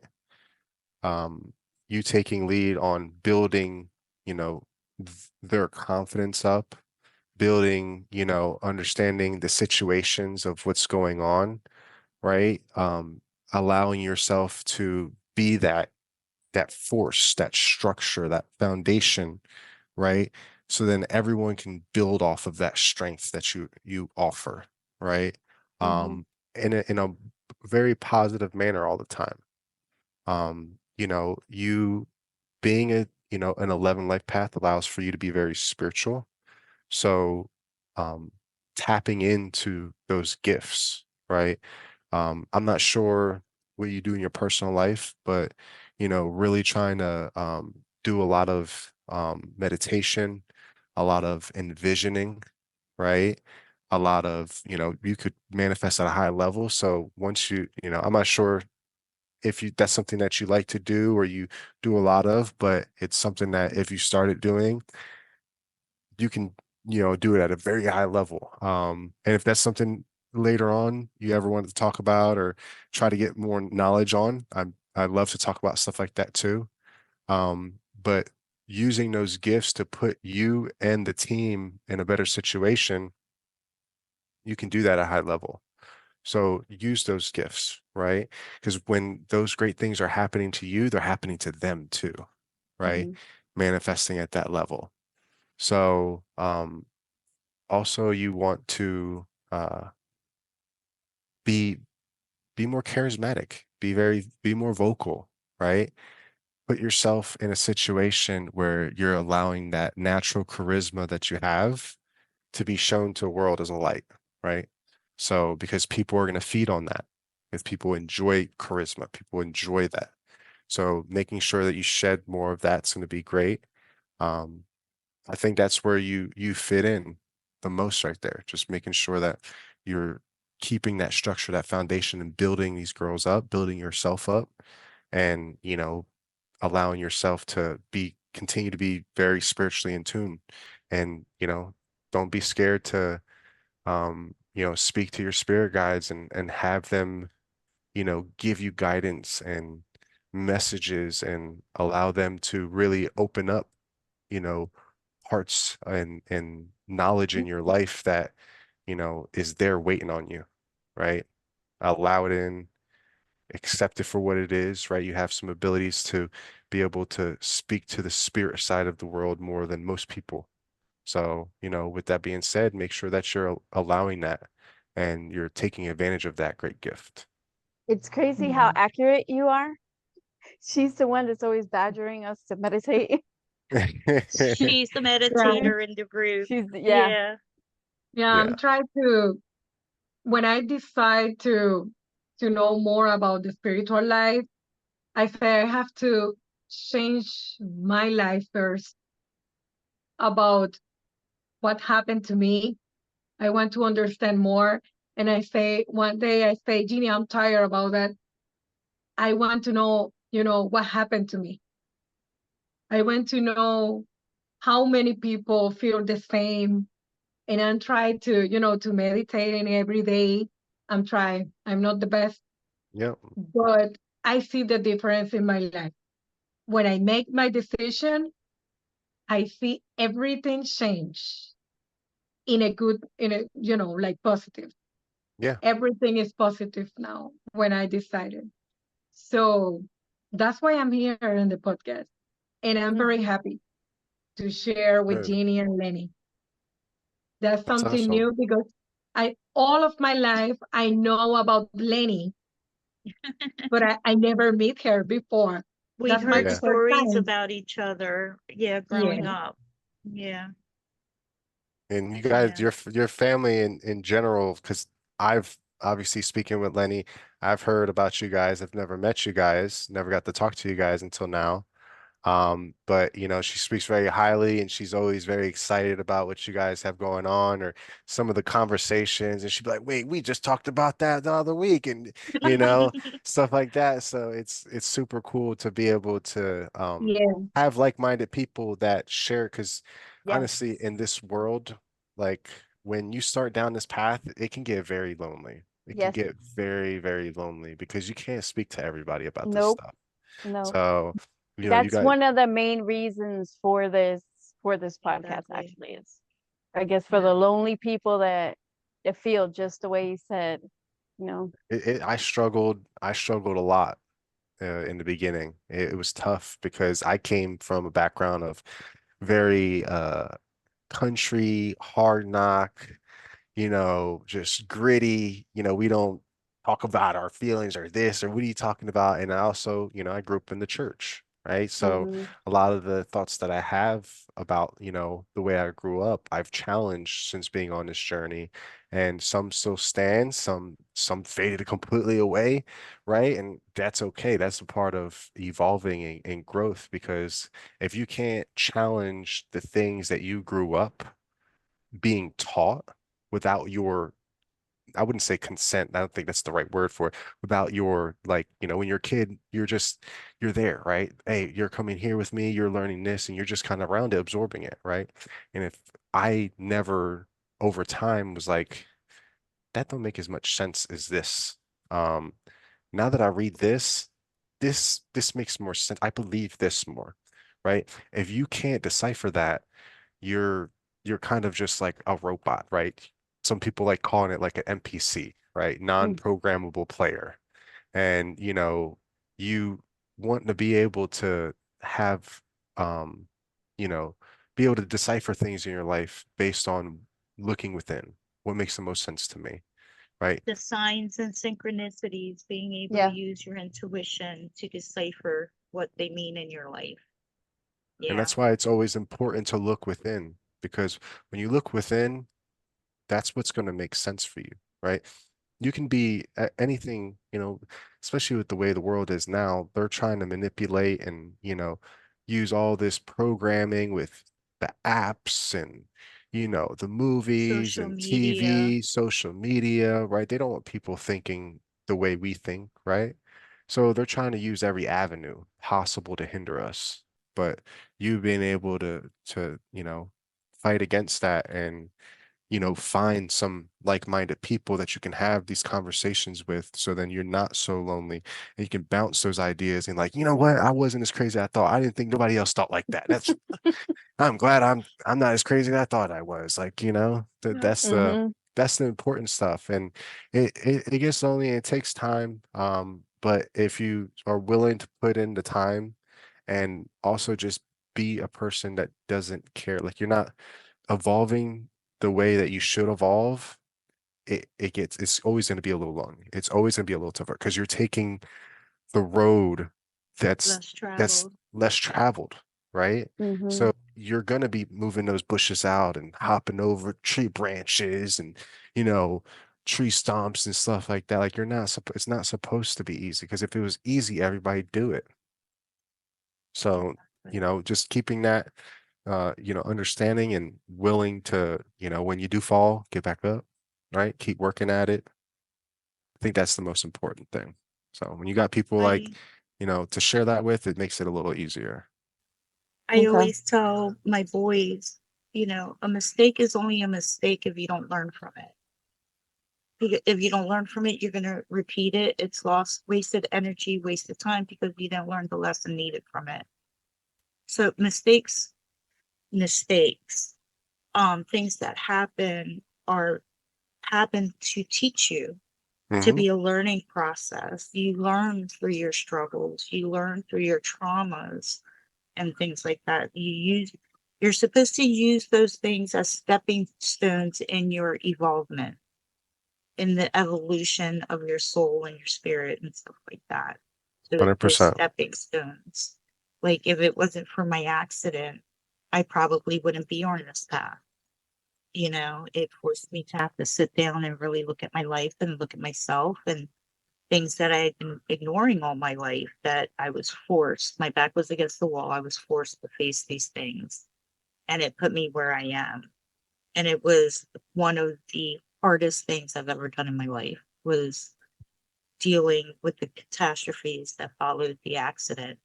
I had described it at some point as a never ending nightmare, but now in ways I'm grateful for it, because I wouldn't be as such a place of acceptance for myself had I not had those challenges push me to question the things I was raised to believe, how the world tells you, you should behave in society and in the world, and what's important and what's not. Mhm. It really forced me to sit down and reevaluate all of this. So that's, challenges, you have to look at them not as these obstacles, but they're learning processes. See, for anyone listening, let's say someone is wanting to manifest love into their life. You know what I mean? Sorry. Bless Bless you. you. Thank you. According to, their numbers and or astrology, for instance, Rachel's, what numbers would be most compatible for her, or what astrologies would be most compatible for her That's based good on to her know. numbers? So obviously you want to have your most friendliest numbers and your friendliest signs, right? So for an 11 on the 11 side of things, that would be a one. That would be one's probably going to be one of the best compatibilities for her. And then you have master numbers, so 11s, 22s, 33s, and then also threes. Okay, that would be good for her. As far as on the astrology side of things, as far as Chinese astrology, she'd be looking at wanting to be most friendly is going to be another horse, a dog, a tiger. But as long as she's isn't, dating anyone that's a rat, then she's good. Rat's her enemy sign. So I would recommend not, ever dating a rat. Always, as you're looking to date, make sure that you find out their birthday. It takes 2 seconds, right? Find out their birthday, look up their zodiac, and like, hey, because the universe has a funny way of delivering you exactly what you shouldn't be doing, right? As a test. I I personally dated two tigers, which I shouldn't have, and I'm glad I never got married to them or anything. But yeah, the universe is gonna allow you to be attracted. You're most attracted to your enemy sign. It's just natural, but it's also a test from the universe, right? Hey, you're gonna fail this test, you're gonna pass this test. Steven, so like based on your numbers, who would be compatible with you? Because you said you're a life path 9 and you're a Yep. monkey. Correct. So monkey is, as far on the monkey side, anyone that's a rat or a dragon is most compatible for me. Least compatible for me is going to be a tiger. So the two girls I was talking about were tigers. And as far as most friendly, sixth life path is going to be my friendliest, and then also an 8. So 6 and an 8 are going to be most friendly. On the 9 side, friendliest is going to be, 8s work well. The master numbers, are gonna, or I'm sorry, 8s work well. The 5s would work well. 6s work well because 369. And then just making sure I stay away from a tiger. Biggest thing is like it's great to try to find matches that are exact, but it's not always ideal, right? It's not always easy to find your exact, you know Well, what I'm I'm saying? like, me and my husband were enemy signs, Hmm. but we work out. We and I Curious what my thought husband about is. it, and it's because we both occupy the higher vibrational parts of our sign, and it allows us to work. If he and I occupied the lower vibrational parts of our sign, we would be a disaster. Yeah. So obviously things we don't know how the universe works, right? But there has been some things that have happened in all of our lives, and when you're married to your enemy sign or dating your enemy sign or anything of that nature, when certain things happen, it could be causes of that, right? It could be the universe like, hey, shouldn't be doing that, right? Doesn't mean it's the end all be all, right? Obviously they work great. I've been around them plenty of times. But at the same time, everyone has their yin and your yang. You're going to find some good things, you're going to find some tough things. Obviously, knowing this ahead of time puts you ahead of the curve in that situation. But, if things are already in that manner, right, it doesn't mean it's going to change anything, right? You make it work. But putting yourself in the best situation possible, if possible, is what you want to do, right? Think same thing with like a kid, right? There's like there's people that have C-section births on specific days so they can have the specific life path number. Wow. Right? You can, it's easier to time energy wise a kid. So they're, like, let's say I want to have a kid that was a snake. I can start having a kid now. And by the time next year comes around, the snake year, boom. Oh, That's a little easier to be able to do. But if you want to pinpoint, a specific life path, like if you're like, I want my kid to be an 11, or I want my kid to be a 22, or I want my kid to be a 3, or whatever it may be, you can time it to where you're like, all right, in 9 months, if we start doing it, if they're born by if they're pregnant by this time, okay, we calculate 9 months. So we have a gap of these three weeks or this month, right? That the baby couldn't be born. And then all you do is every month has every day or every number, right? More than once. So then you're like, all right, within these 3 weeks, if you want an 11, there's going to be 3 11s within this week. So we just got to induce the baby and have the baby, on one of these 3 days. That people makes the do most it. sense. And The people royal, Wow. the really royal, do the it. royal family has done that. Majority of the royal family are all master numbers. And they've Wow. had scheduled births. Yeah, like I said, people in China, they will try to conceive during dragon years. Their birth rates go up during dragon years because they so wholeheartedly believe that these have effects on our children's lives. What what am I? What Meaning animal or you're a You're the horse. yeah. You're a horse. what's like me. compatible with horses? Yeah. So horses, it's going to be dog, tiger, which horses, they're one of the stronger animals of the zodiac, right? Horses are very free-minded. Think of horses when they're running around in the In a meadow or a in the field. pasture and stuff like that, right? You can't tell a horse nothing, right? That's kind of the same thing. They are highly stubborn, so they don't want to be told what to do if possible.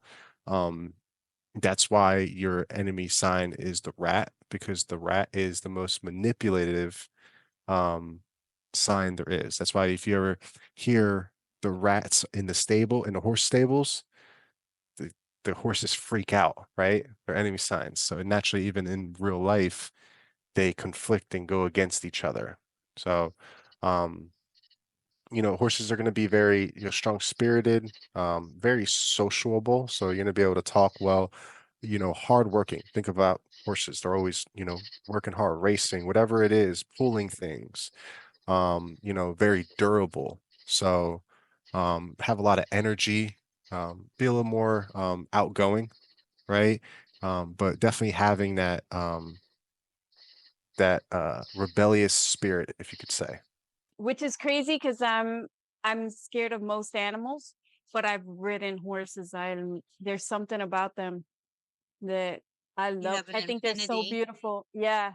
I think they're so beautiful. And if I had like a huge ranch or something, I'd have it full of horses because I think they're beautiful.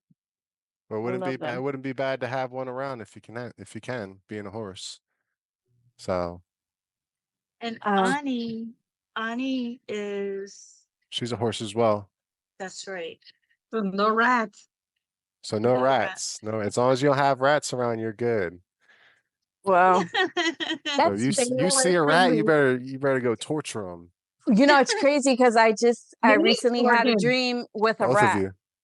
Oh, That's all right. So if you have a dream with a rat in it, you need to Mm-hmm. kill it. You need to kill that rat in your dream. Really? You need to kill him. Literally. If you see a rat in your dream, you need Mm-hmm. to kill it. Okay. I mean, it was just a one time, but yeah, Yeah, if that I ever guess. happens, kill it. Find the ability to kill it in your dream. Okay. Absolutely. Okay. That's you don't want your enemy sign in your dreams. You want to okay. combat that. Okay. Absolutely. And then the compatible signs for the horses were again what was it, the rabbit? It's going to be the tiger and the dog. So Tiger and dog. yeah, tiger and the dog. And for you, Lenny, you have um the rooster and the ox Right. I'm a being fire a, s- snake. being a snake. So Any problems with rabbits for us horses? no, No. rabbits are fine. Rabbits are Okay. it in the Chinese zodiac, it kind of resembles, like, if you look it up, a lot of times the old school ways, looking at the rat, the way I've understood it and the way I've kind of studied it with my group and whatnot, is more along the lines of, instead of it being a rabbit, it's a cat. Because those people under, technically, I guess you want to say, the rabbit, which is Chinese, um, the cat is more of like Vietnamese astrology, but kind of like you look at both and they kind of end up resembling more of a cat than they do a rabbit, or have attributes of that nature. So Huh. um Which is I study it more as it being the cat than the rabbit. okay, because I tend to think that my spirit animal is the feline. Yeah, it could be. Just maybe you're just in tune with that, or that resonates with you some more. Mhm. Um, but yeah, no, as long as you are sticking away from, anybody that's Rats. a rat, you're good. So that's people, that's rats themselves. Like, for instance, dogs and dragons are um enemy signs. So a person that's a dragon shouldn't own a dog. Same thing with like eating food, right? For example, a snake should try to stay away from pork because it's a pig. They benefit from that. So those are all different ways to kind of put it together and, you know, allow yourself to going with the energy more than against the energy. Mm. And what food should horses stay away from? You guys, unless you guys aren't eating, as long as I stay away from, let me not say this on the podcast, never mind. I think I got you. So, no, there's nothing really specific for you to have to really to stay away from as a horse. Okay. So, you know, um, Like I should be staying away from pork because I'm a snake. correct. Like, let's say a cat, shouldn't eat chickens because the cat and the rooster are enemy signs, things of that nature. Okay. Gotcha. So those are just some simple ways of doing it. Like, um, an ox shouldn't eat goat, which goat's not very famous to be eaten and stuff like that, but there's definitely goat out there that you can eat, right? But trying to mitigate that, is it the end all be all? No, you're gonna die if you eat one of those, right? No. But can it have some long-term effects on health and energetically? Yeah, it definitely can. So you want to look at, that stuff in every aspect of your life. Like going into your enemy year, right? 2022 was a tiger year. That was a tough year for me. So that's my enemy sign. So understanding what year you're going into um is very important. We're in what year now? The dragon When the year. year of the dragon, And going into the year of the snake. okay. So next year is going to be a good year for Lenny. So, and also you benefit if you're in that trine. So everybody has, their compatibles. So, oxes and roosters are going to benefit as well in the snake year because they're all compatible in their Like trine. the different signs are grouped into, I think, is it three? Most of them are three. Yeah, they're And they trines. call it a trine. Yep. So the trine of the horse would It's be horse, dog, and tiger. So horse, Dog dog. and if it's a tiger. horse year, if it's a dog year, or a tiger year, you guys can thrive as horses in there. And then me, like I'm a monkey, this year is a good year for me. And then the rat year is good for me as well. Obviously, the monkey year is going to be good. So any of those years I benefit from because that's my trine. So as long as it's not a tiger year, which your tiger, like your enemy year is always going to be every 12 years. So it's not like you have a enemy year all the time, right? No, Once you have it, it's got to cycle through all the other zodiacs before it comes up again. because the Okay. Chinese zodiac is by the year, so it's a 12-year cycle, and then Mhm. you start over again. So Western astrology is a 12-month cycle. Every month it's a different sign. Where Chinese astrology, it's every year, it's one sign for the entire year. Yeah. Based on their lunar new year, or right? Is it their lunar? Do they call it the lunar new year? Yeah. Astrology, Yeah. So it's the Lunar New Year. yeah, they go by the actual lunar cycle Which instead is of the always calendar. in Chinese, like Okay. Western, it's always January 1st, right? Mhm. With Chinese astrology, it's never the same day. Right, So because the cycle changes. it'll range from the end of January to, somewhere in the middle of February. And it could be every year it's going to change. Oh. Okay. Right. So that's why you look up by the year. And like the calendar, the modern day calendar that we use is not properly aligned with the actual planetary, or what do you call that? We're supposed to have 13 months. We're not Right, supposed to have 12 months. We're supposed to have 13 months with 28 days. exactly. Oh. So the modern day calendar doesn't align correctly with the actual cycle of the earth around the sun and all of that, and the lunar cycles. The moon cycle, same thing with the female cycle, right? It literally, that's the way God built the earth off of every 28 days. So The it's really, 28 Yeah. day it puts cycle. everything into a funk when Mhm. we change the cycle. And there's one country, I'm trying to remember who it is. It's somewhere in Africa.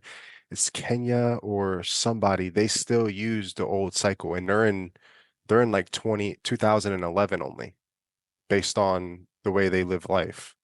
Right. And we're way ahead because we do 12, because we always have four months of, if you count all the extra days that are left over, you can make a whole nother month Why did based on, they change it? I mean, that's another rabbit hole, but That's why, and I also read that, because people have asked me what's the difference between the Western astrology and Eastern astrology. And I believe I read or I heard somewhere that Western astrology, like the Capricorn, Gemini, Virgo and all of that, is based more on the other planetary alignments and star alignment. So the Western astrology does have some effect on us, like the moon has an effect on people, but the Earth's cycles are the ones that's going to have the most effect on us because we are directly connected to the Earth. mhm. So that's why Yep. the Eastern astrology tends to be more accurate because it's based on the actual Earth's cycles and alignments in our solar Oh. system. Where the Western Capricorn Sagittarius is based on the outer planets. Which still definitely, It has an effect. when you dive into it, you definitely will see the tendencies and how people act and whatnot. It definitely has an impact, and it's one of those things where, like, there's definitely a level of, you want to kind of put them in order, right? At the end of the day, if you can study all of it, right, and put it all together, that's really what's going to allow you to get more Find understanding, yourself more. of everything that's going on around you, how people act, why things are happening the way they're happening. Because, if you just only look at one side, right? I believe numerology kind of supersedes everything, but I don't shy away from astrology.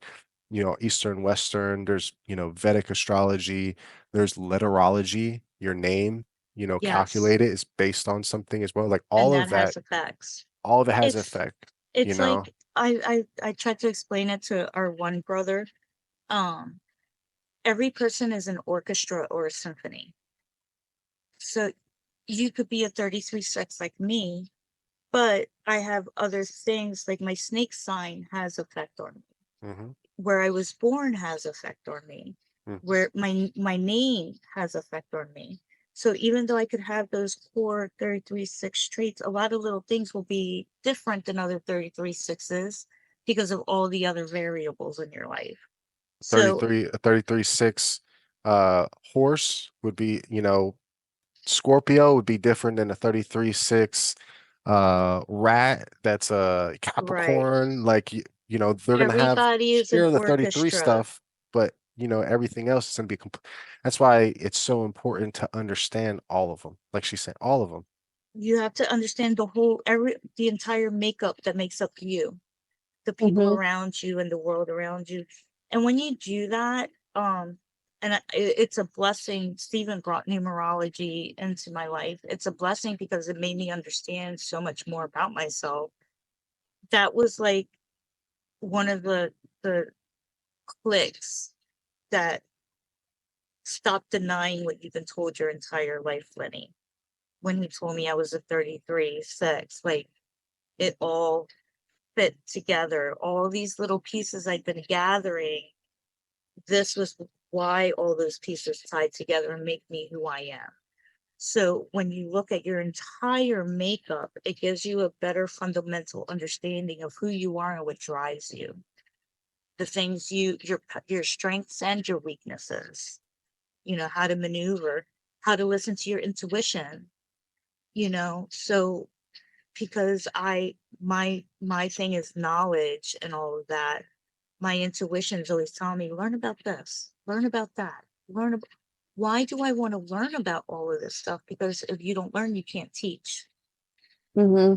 That's why I used to ask why all the time. Why this, why that? Because if you don't know the why, you can't teach other people how this works. So, and then like you said, now I got to stop asking whys and understand that I have gathered the information that I need to start spreading it. Even though I'm still learning and I'm new at this and accepting who I am, I've still gathered enough information over my journey that I have something to share with people. So understanding your numbers, your astrology, and all of that can make a wealth of difference in understanding who you are. If you don't, for instance, for so long, I've wondered, what is my purpose? What am I supposed to do? You guys all know my circumstances. Is this all I'm supposed to be doing? Like, I've always felt like there was something more.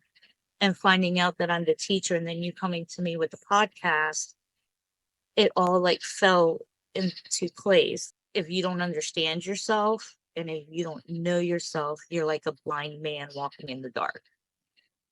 The You don't universe know is always knocking on the door, but it's your job to answer. And if you're not how. in tune with yourself and in tune with the environment and evolving as a person, the more things that because the universe, you don't think of the universe like a tape recorder, right? Everything that you're speaking is getting recorded by the universe, right? So as you're Remember, go ahead. yeah, remember what we talked about on signs? You are always exchanging information and energy with the universe. Mm-hmm. Whatever you're putting out is what you're going to attract then, which is what Yep. he was saying. Yeah. 100%. So just make sure that you're evolving and speaking the things that you want in. And as time goes on, you that can strengthen and get stronger and stronger. And then you can slip, right? And then you can just Yes. build on it. But if you get back to, what makes most sense to you, like once you start stuff like this, you may deviate, but it's hard to get away from it completely because it's like the Matrix, right? You got the red pill, blue pill, and he tells you once you take this, there's no going back, right? No matter what happens, there's no going back, right?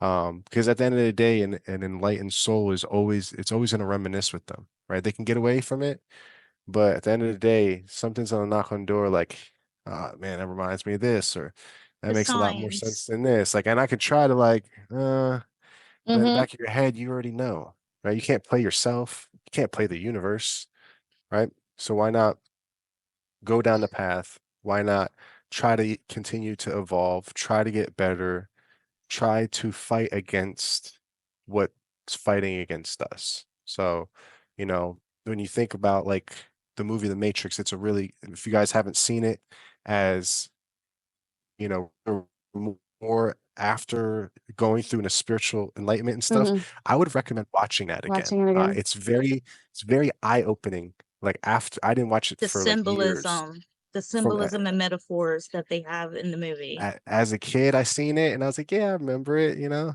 I mean, And I then loved it. I don't know I why, but I Mhm. loved it. I So I'm went gonna watch through, it again. yeah, I went through after understanding and learning with my group more numerology and astrology and how things work and how energy's manipulated. And then obviously other things like thinking of the spiritual side of things like possession, things of that nature that can happen, right? And then you start looking at the movie, you're like, wait, so we're in a simulation, right? You think about it, you know, we think our world is built off numbers, right? Well, if you think of the Matrix, they built that world on a Off a computer computer code. based off of numbers, off of computer code. The And same stuff when that scientists see and the stuff like that. astrologists who were calculating how our universe is built, computer code started coming out in the math. Computer code that we use to actually program our computers here on Earth, Mhm. that same math started coming out in the structure of the universe. Game developers have mentioned similar things. So it's I like just watched the when whole you thing on it. when you think about that, then you're like, okay, well, kind of makes sense why numerology is so powerful and why it makes so much sense, right? Everything else does as well. But when you're looking at that movie and then you see, you know, there's people in the world that are very enlightened and in tune, and then there's people that, you know, you talk to them about all the stuff that we're talking about today, right? And all the other stuff that you guys talk about in the spiritual world, right? And we can sit here for hours and just conversate and bounce ideas and like just build Hmm. off each other, right? And then you got some people that you have this conversation for more than 2, 3 minutes and they're already trying to change the subject, right? They can't They're not grasp open. and They're concept not, that. yeah. And you want to think of those like in the Matrix movie, you want to think of those people as the ones that the agents jumped into, right? You know, they're like an organic portal almost, right? Those people aren't capable of thinking for themselves because the true the true beings, right? The people in the Matrix like Neo and Morpheus and all them, the agents could never jump into them, right? They're awake. They're awake, plus they have an enlightened soul, they understand, right? But then when you think of like a video game, right, you got those people where you're controlling your person and they do all the talking, but then you have the other people you go and interact with that's the computer made, and once you're done with that interaction with them, you go away, they don't do anything else. They're never a part of the game again. They can't control themselves. They're a program. So when you think of the Matrix movie, when you watch it again, think of life like that. Those people that you try to have these conversations with that can't think past, you know, What they've been spirituality. programmed into. And now they're programmed into one specific program that they can't break. And when you think of on a spiritual level, possession and, you know, demonic stuff like that, those are people or organic portals for people to be able to jump into. So if you watch the movie again, it'll make a lot more sense as you start to watch it. You start seeing, especially Like, now that we're on this far into the path, you'll start seeing a lot of the symbolism and the metaphors that they use in hmm it. You know, when the numbers start going down the screen, that's Mm-hmm. literally what we live in. Everything is a number. There, nothing is here. We think it's here, and science has proven all of this. This is why I get into the science part of it. Because if you tell somebody none of this exists, nothing here you see is here, they're going to think you're crazy. Like, what are you talking about? I can touch all of this. But no, science doesn't prove. If you, the things that make up our body are so small, if you took out all the air in between all of our molecules, you wouldn't even be able to see the body. You can take the entire universe and compact it down to this little thing when you take out all the air in between it. And we're just But light. We're it's pretty all much light. all light. It's all We're like light. we're like 0.1 or like 0.1 or 0.01% like actual matter, or I don't know if Right. that's the right word. Right. Yes, Rest is matter. all light. Like our It's all eyes light. build We're everything that fragments. we look at. So like if we're both in the same room and we're looking at something, it may for the most part look the same, but we're both going to perceive it a little bit differently because our eyes are building our reality that we look at. That's why it's so important to think positively, speak positively, because you're building your reality With nonstop. every thought, every action. We're always jumping timelines. The decision that you make now, right? If you had the option to leave and go to the gym or not, right? There's a timeline playing that you're going to the gym, and there's a timeline playing that you're not going to the gym. And each time you make that decision, you jump a different timeline. You jump a different timeline because that decision of you going to the gym may have you meet someone that you weren't going to meet if you didn't. And now that person does something for your life that completely changes your life. And now your life is going in this direction compared to, guess what, you didn't go or you didn't do this, right? So every decision, good or bad, plays a different timeline. And that's why like they Science, show us timelines like Spider-Man multiverse and multiverse, and Mhm. all all that. that. They're showing us that we live on multiple dimensional timelines. All things that are possible actually take place. All All at the same every time. time all at the same, all timelines, all time, all realities, all exist all at the same time. So the past is still in existence somewhere. The future is already in existence somewhere. It's always there. There's been so many movies coming out trying to explain this. Like they're figuring this stuff out in science now. All of time exists at once. Time, and time is a man-made construct. There really is no such thing as Yeah. time.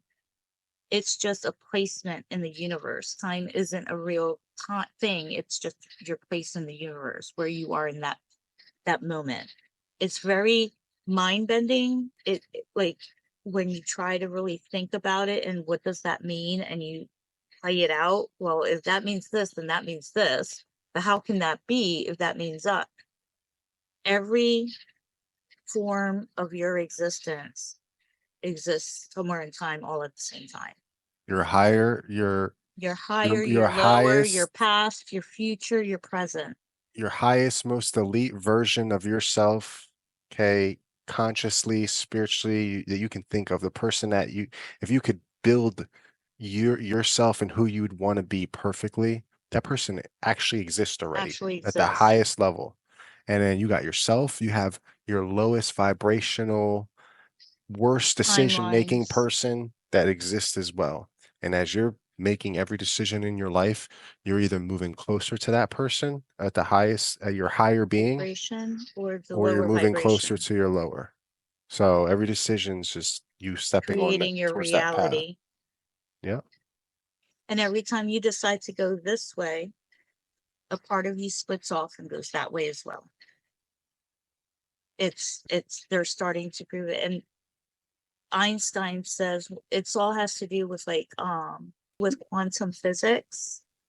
And Einstein said once you get into the quantum physics of things, things get woo-woo or spooky. That's where the spooky stuff comes in. So, and science has been proving what spirituality has been saying all of these years now. Dimensions, vibrations, like you are here, but you're not really here. It's all Okay. things that science is now having the technology to start proving as they're investigating things. So all these movies and all this stuff, they're all these writers, all these composers, they're all They use supposedly inspired by muses. right, So would right. these muses be coming down from the fourth dimension, or They come from spirit everywhere. Possibly, guides? Spirit guides possibly, are possibly. A lot of Hollywood is controlled at the highest level by only a few people. mhm. The ones that are producing at the highest level, that have all the studios and whatnot, there's agendas kind of built out. Like they know the way they're building these movies out, like all the Avenger movies and all that stuff. They know how they're going to build them out years and years in advance. So, in my opinion, I think Mm-hmm. as time goes on, they always say that we're 300 years ahead of in technology, right? They put out technology little by little. So, who's to say that the playbook's not hasn't been already built for the longest now? And they're just little Mm-hmm. by little presenting it, little by little Letting us presenting it. know, letting us Yeah. know, filtering So it out. so then Right. it's not such a because if you do everything in one shot, It'd be It'll right? a cause shock. chaos. Oh, but now if It'll, you slowly introduce it little by little, throw it in the music, throw it in the movies, throw it in the TV, little by little, we get programmed to it. And now we think it's okay, right? But they start saying, guess what? Aliens, oh, this little happened, this little incident happened. Suddenly they're just chirping little things about aliens. I wonder if yeah, aliens are real, right? Now, are they trying a to whole military branch. yeah, now we got Yeah. a space branch and all this. Like, what? Mm-hmm. Okay, yeah. So maybe there is beings outside of what we know, extraterrestrial, and they don't want to freak us out. Like, so it's like, what's really going on? Mm-hmm. We may never know, right? I'd love to be able to get those answers, right? But it's one of those things where we only know as much as we're going to be told. So a lot of it, you have to look within, right? You got to have the ability to, decipher what makes the most sense to you and what doesn't. I'm not going to, I have already found too many false things and false narratives from the news, the media, from social media and all this other stuff that I don't care what they got to say, right? I'm going to look into the things that make the most sense to me, you know? Yep. Yeah, that's true. Mm-hmm. Yeah. So that that's it. We went off into the rabbit hole of it all, but all of But that to say that this reality is not what we think it is. It's much more. but at the same time, it ties into everything we've probably been saying from day one, and everything Ani's been saying to us Yeah. on the daily. Meditate, meditate, Ani's meditate. been our like you were saying before, she's been the one to help us not be afraid, Mm-hmm. to really lean into our gifts and accept them and not be, think that they're bad or anything. Like, no. She's been such a positive influence for us. Like you were saying, her numbers suggested. That That's why I master was kind of builder. smiling and laughing when you were saying all that stuff, because Mm-hmm. that's who she uplifts us. Yep. She's, that's one of her pieces for us, not only her spiritual links to other things, but just her genuine vibration on how to approach all of this spirituality and trusting our intuition and ourselves. Yeah. It's our guiding light, basically. Yeah. Yeah. You gotta jump into the deep end. Like when it all sounded crazy to me at first and everything happened such a quick rate for me. I just went spiraling. Honestly, like numerology made me spiral because I just jumped into next hole, next hole, next hole. Like some people find astrology here and there and they find this and then they can realize they could talk to spirit guides. It was just like I was like when I tell you it got really lonely for me for a while, the reason why is because there was so much opening up in my eyes, like understanding, how, the universe works, your chakras, how to unlock those, being able to speak to spirit guides, And understanding trying your to astrology. deprogram what you were raised in. It's And Mm-hmm. we all know very how that was. exactly. It's so So hard to let go of the things that you were raised from the time you were born to believe in, certain aspects. That's a major part of the journey. Right. a lot of being able to look within is also getting help from the people that you should be getting some help with, right? You got spirit guides.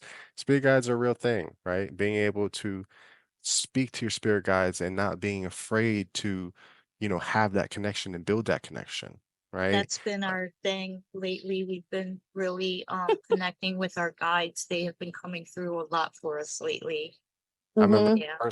that first conversation when I started doing that, and I asked you about it. I was like, you're like, I don't know. I don't know if that's something I'm kind of puts me on the fence. I'm like, Lenny, it is so powerful if you just dive Yeah. into it. Yeah. Just go ahead and have those conversations. And when you have those conversations, it's like, man, like, and it's not like someone always like, boom, it's like right in your ear. It No. could be anything. It could be what you're seeing, something that certain animals come into your life, right? Or do certain things, right? Mhm. Certain patterns start changing in your life, right? Certain sounds in specific situations when someone's speaking to you and you hear this weird chiming or this real high pitched sound, you're like, anybody else hear that? What's Yeah. Mhm. and then you're Yeah. like, wait, let me pay attention to what this person's telling me. And then you're just like, oh, that was so important. I think Yeah. my spirit guide was telling me I needed to listen to that. Right. Yeah. So being able to understand, build that connection, right? And being able to understand that you need to learn how your spirit guides work, learn how you're able to have that communication and how they like to communicate with you, right? All of our spirit guides are going to communicate differently with all of us. Yeah. So understanding and building that relationship, just like anything else, you guys are building this relationship and understanding each other within this podcast, right? Yeah. It's going to get stronger and stronger and stronger, And right? and it has. I mean, as soon as we did the connection between the three of us, it jumped. It kickstarted Everything this whole. accelerated. All our gifts went Yeah. from here to here in. I've been getting answers from my guides I within think at the a day or first, two, 3 days at the most. We did. Yeah. We did. I mean, 2 weeks ago, I saw a video on Gaia, because something came up on Facebook about the channel Gaia. And then, so I saw, I don't know, I chose one of these episodes that were available. And it was about this conversation that you guys just had right now about the matrix and all this stuff and the numbers. And so it kind of like helped me to understand everything that you're putting through today. I'm like, oh, okay, that's why I saw that whole episode. And now we're It getting preps more you for this information. conversation, Yep, you know? pretty much. Pretty Yeah. much. Yeah, guys, They, guys, a great Yeah, it thing is. to have and be able to there's so many different channels that you can go through as far as with the internet and books and stuff mhm, like that. And obviously not everything, like there's gonna be stuff like just numerology, for example, you can look up on Google that's just gonna be bull, right? I'm just like, Wrong. I Yeah. look up some stuff and I'm just like, yo, that does not make that's not it. But then there's going to be stuff that you're going to be able to find as well. There's a lot of insight with different groups and stuff that, you got to decipher what makes the most sense and what doesn't, right? And just, using as many resources around you as possible and trying to gain the knowledge and then decipher what makes the most, at the end of the day, always looking within and going with what makes the most sense. Because there's an Akashic record for a reason, right? And we all have the ability to tap into that, but it takes time to be able to tap into that. And it takes, a lot of work to tap into something like that. But all the knowledge that we ever want in the world is all in one conscious bubble, just hanging out, right? And it's available to all of us. But you got to put in the time, you got to put in the effort, you got to put in the energy, and you got to put out the right vibration and energy to be able to vibrate at a level to be able to access a lot of that, ancient, beautiful information. hmm. So if you were to recommend to someone where to start with, like, let's say numerology, like if someone says, I want to get into it, what would you recommend? Like, where would you recommend them to start, and what part of their life would you recommend that they apply it to first? Um, I gotta say how I found it was most of my information came from my group, which is called GG33. You can find them on Google, TikTok, Twitter, just a lot of different ways. They're gonna have some information that you can be available, which is a lot of pretty much what we went over is what you're able to talk about. There's also next level information, that, you know, can't always be able to be able to talk about with everyone, right? Because it's there's certain guidelines like NDAs and stuff like that. But there's a lot of free information as well. This stuff goes all the way back to ancient times. There's information from multiple countries that you can access, old books. But I would, you know, first, if you ever wanted to kind of get a little bit of an understanding, um, go on Google, go on Twitter, go on TikTok. I know it may sound crazy, but there's some people on there that are gonna show you the right things. I can only speak for myself and my group and the stuff that I understand the most based off of GG33. Okay. And just a quick note, GT33 is extremely knowledgeable. He knows what he's talking about. He just has a strong personality sometimes, Yes, so he may not be everyone's cup of tea. So if you do 100%. come across him, you know, you gotta like try and take some stuff with a grain of salt. But Yes. he knows his stuff when it comes to numbers. Like Lenny said, you got to take things for a grain of salt sometimes. Not everyone's cup of tea. But when you're just looking at knowledge for knowledge, Exactly. great source. And you know, he has a lot of students that you know, we have all learned from, and I'm one of his students, and you know, I'm here helping you guys out as much as I can and just trying to spread knowledge myself. But there's a lot of people that you can get readings from as well if you ever want to get, you know, go on the site and, you know, book a numerology reading. There's plenty of great people that can really break down your numbers and go in depth about certain things about your life that can help out. And, you know, I always recommend looking outsourcing as well, right?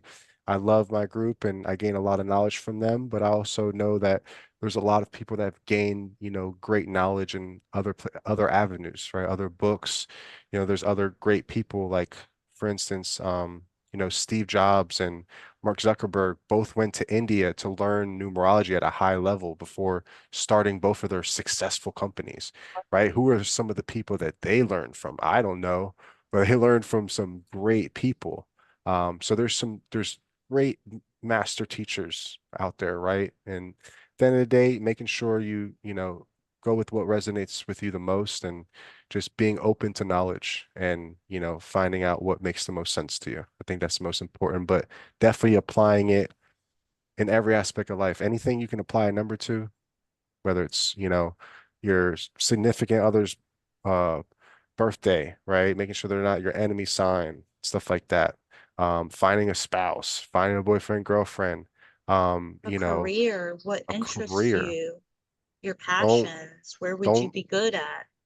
don't go with a company that, you know, if you know you're a horse or you're, let's say you're a snake, I wouldn't recommend working for a pig company that was created in a pig year, right? Because it's your enemy sign. So think And about that. cars too, right? Like you can look up the what is it, the make of the car, the year it was Yeah. So founded. what year Toyota was created?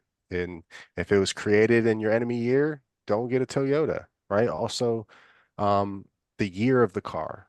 If the year of the car is, you know, your enemy year in 2006, don't get the 2006, get the 2007 or the 2005 or, you know, whatever it may be, the 2022, just don't get the one that's your enemy, different things like that. And then I would just say picking your days, like 11 days, you're going to notice if you look, 11 days are probably going to be a more emotional day, not just for you yourself, but for the environment around you, right? Electronics are probably going to glitch a little bit more on 11 days. So if you guys are ever podcasting and it's an 11 day and it's like things are going wacko and you're just like, and you look at the date and it's like, oh, it's an 11 day. Oh, that makes sense.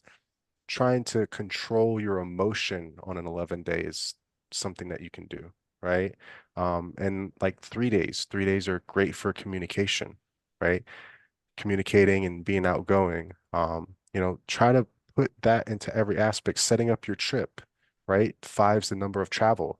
Set up on the 5th, you know, 14th, 23rd, you know, set those days to do a vacation or, you know, Yeah, go because out the to the park, numbers be add outside. up. The numbers are on the Hmm. calendar. So like the 14th adds to a 5. So that's a 5 Correct. day. a 17th adds up to 1/7 is 8, so that's an 8-day. So the you can- 28th is a 10. No, the 28th, 28th would be a 1. A 10 is a 1. 2 plus 8 is 1. because the Okay. numerology goes from 1 to 9, and So then like you have 11, 22, and 33. Okay, like because like my wedding date was the 28th. So that's good. oh, it is? Okay, I was Yeah, gonna say it's an emotional day, well, no, but no, that's a 1 day, but it can definitely bring some wealth to you guys getting married on the 28th. okay. Okay, Right, Like so me okay. and that's Tony got married on the 6th, which a is day of family we have a very strong family thing family with our Okay. connection. kids. Like Yeah. today is the 27th, right? So it's the 9th. But also if you add today's date up, so you got to think of the primary energies when you add it up, and the secondary Okay. energies or the partial energy is the day. So like today's 5 plus and 9 plus 8 for 2008. Today's a 22 day, right? Right. So you got 22 energy, which is primary, and you got the partial energy of today being the 9th. So you can look at the calendar in all those days. So you can set up, the days that you want to make some money, make those 8 days Mm-hmm. or 28 days, right? Uh-huh. So those are all ways you can do it. And it takes time to start getting more used to it, but the more you apply it, the better you'll get.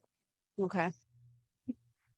Yeah, it's fascinating when you really start delving into it. It's Mm-hmm. fascinating, and you start saying like, "That's why this," or "That's why that." Like that makes total sense now.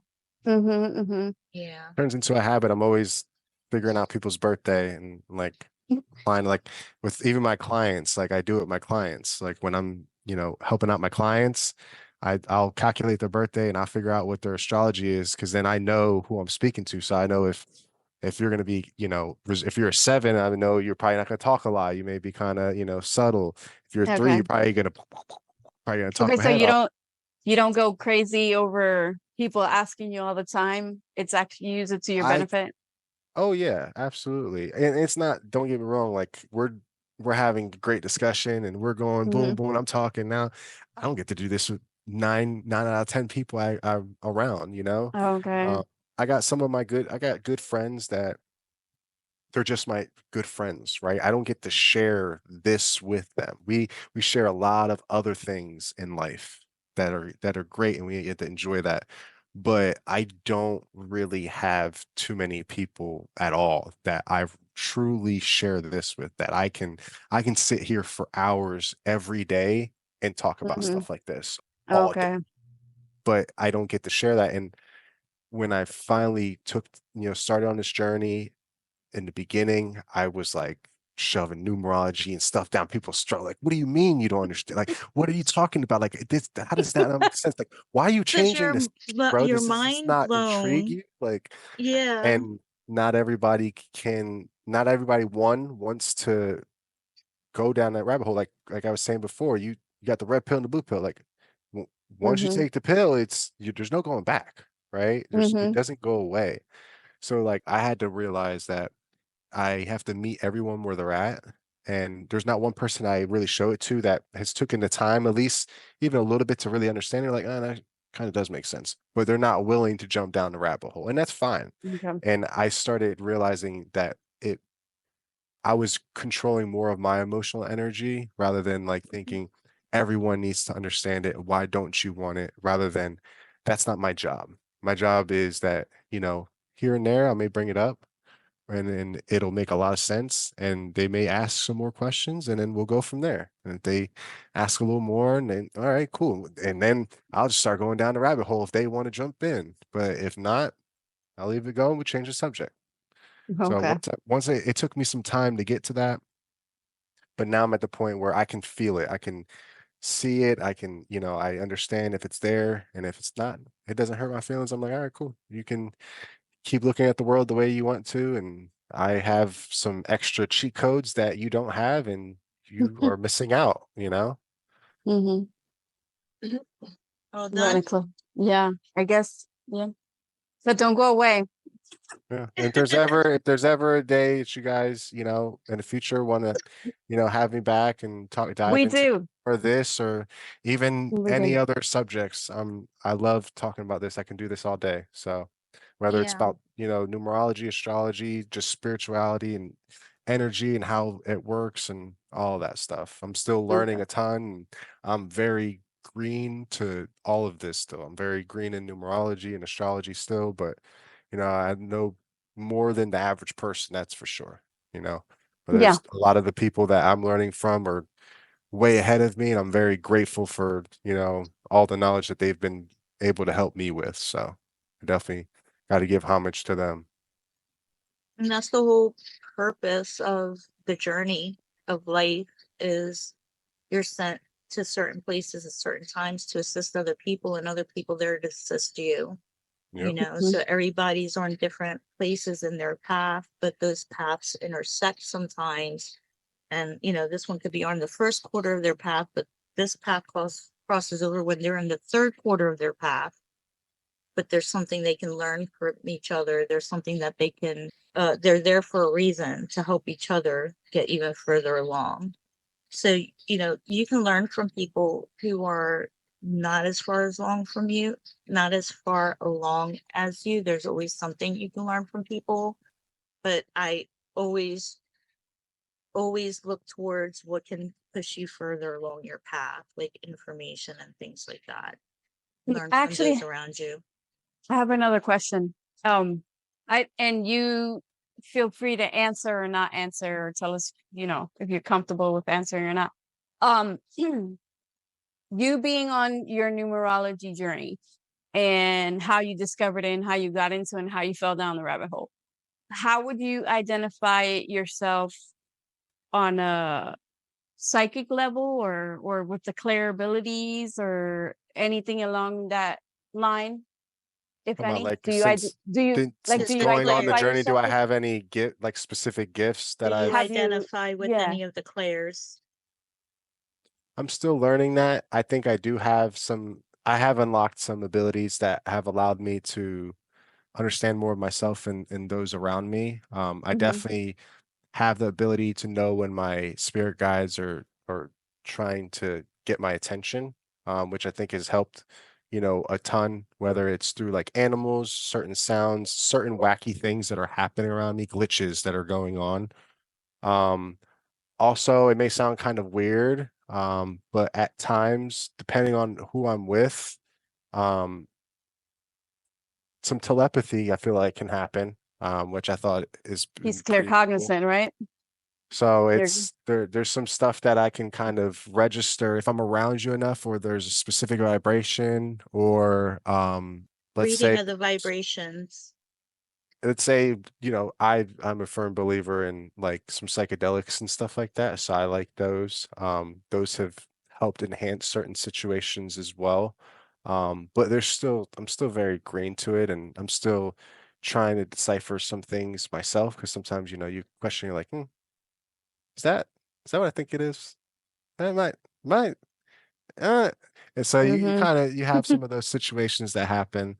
But yeah, there's still a lot to learn. I think there's still a lot to learn. I'm still very, very green, but I don't at the same time, you know, being on the journey myself a lot and not having the ability to like always channel out and have the ability to speak to others about the situation doesn't always give me the clarity, you know, because I only know as much as I know. So I'm always like trying to figure out, you know, other people's situation or listen to podcasts or whatever it may be. And sometimes I'm like, whoa, I know how that's like. I do that sometimes. Right. So going down this journey, I think I have a lot to still explore and identify. So I think that'll start happening more over time for sure. Okay. Everybody's journey is different. Mhm. Everybody's purpose is different, you know. Do you guys have anything specific that you guys feel like you guys have been able to harness? As far as Gifts, you mean? Yeah. um Uh, Go I think ahead. connecting with our spirit guides, has been, like we were saying earlier, that's come along a lot stronger. And then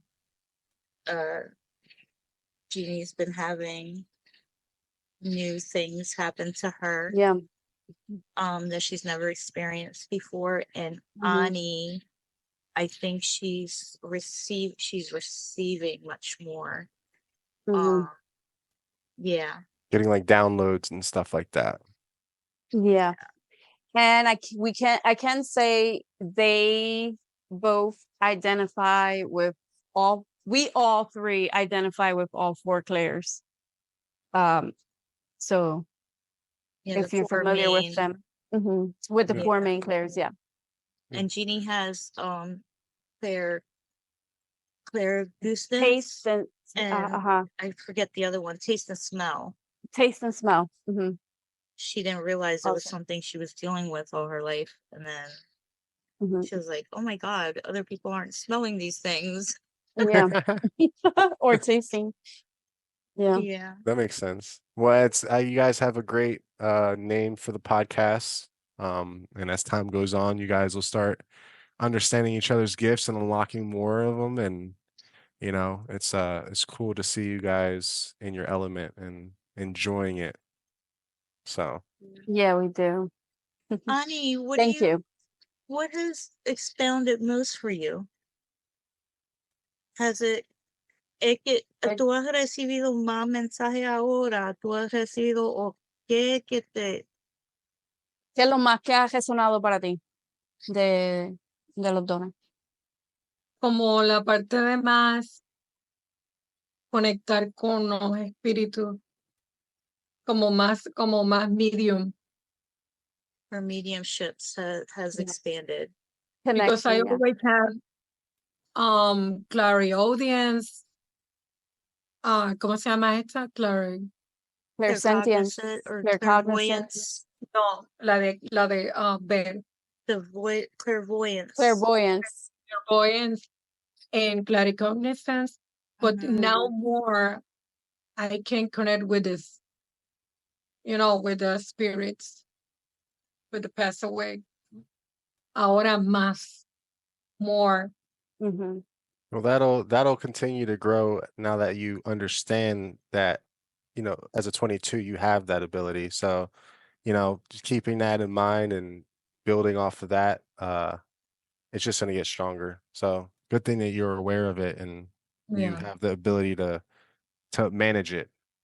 Because for some people, they don't even realize it and they're like, what's going on in my life? But you have a clear understanding of it. So that's pretty cool. I Was- say I always had the Clairs, but now I can connect more with the spirits. I don't know why. Maybe because I start doing meditation and I'm trying to clean my chakras. Hmm. Because I remember the first time that I did the meditation to see what chakra is blocked. I think after that, I think I connect more with the spirit of, I don't know. And I remember I saw my throat, is Throat it? chakra. Mhm. Yeah, and my heart. And I saw it was blocked. After that, I think I connect more with the spirits. Yeah. Yeah.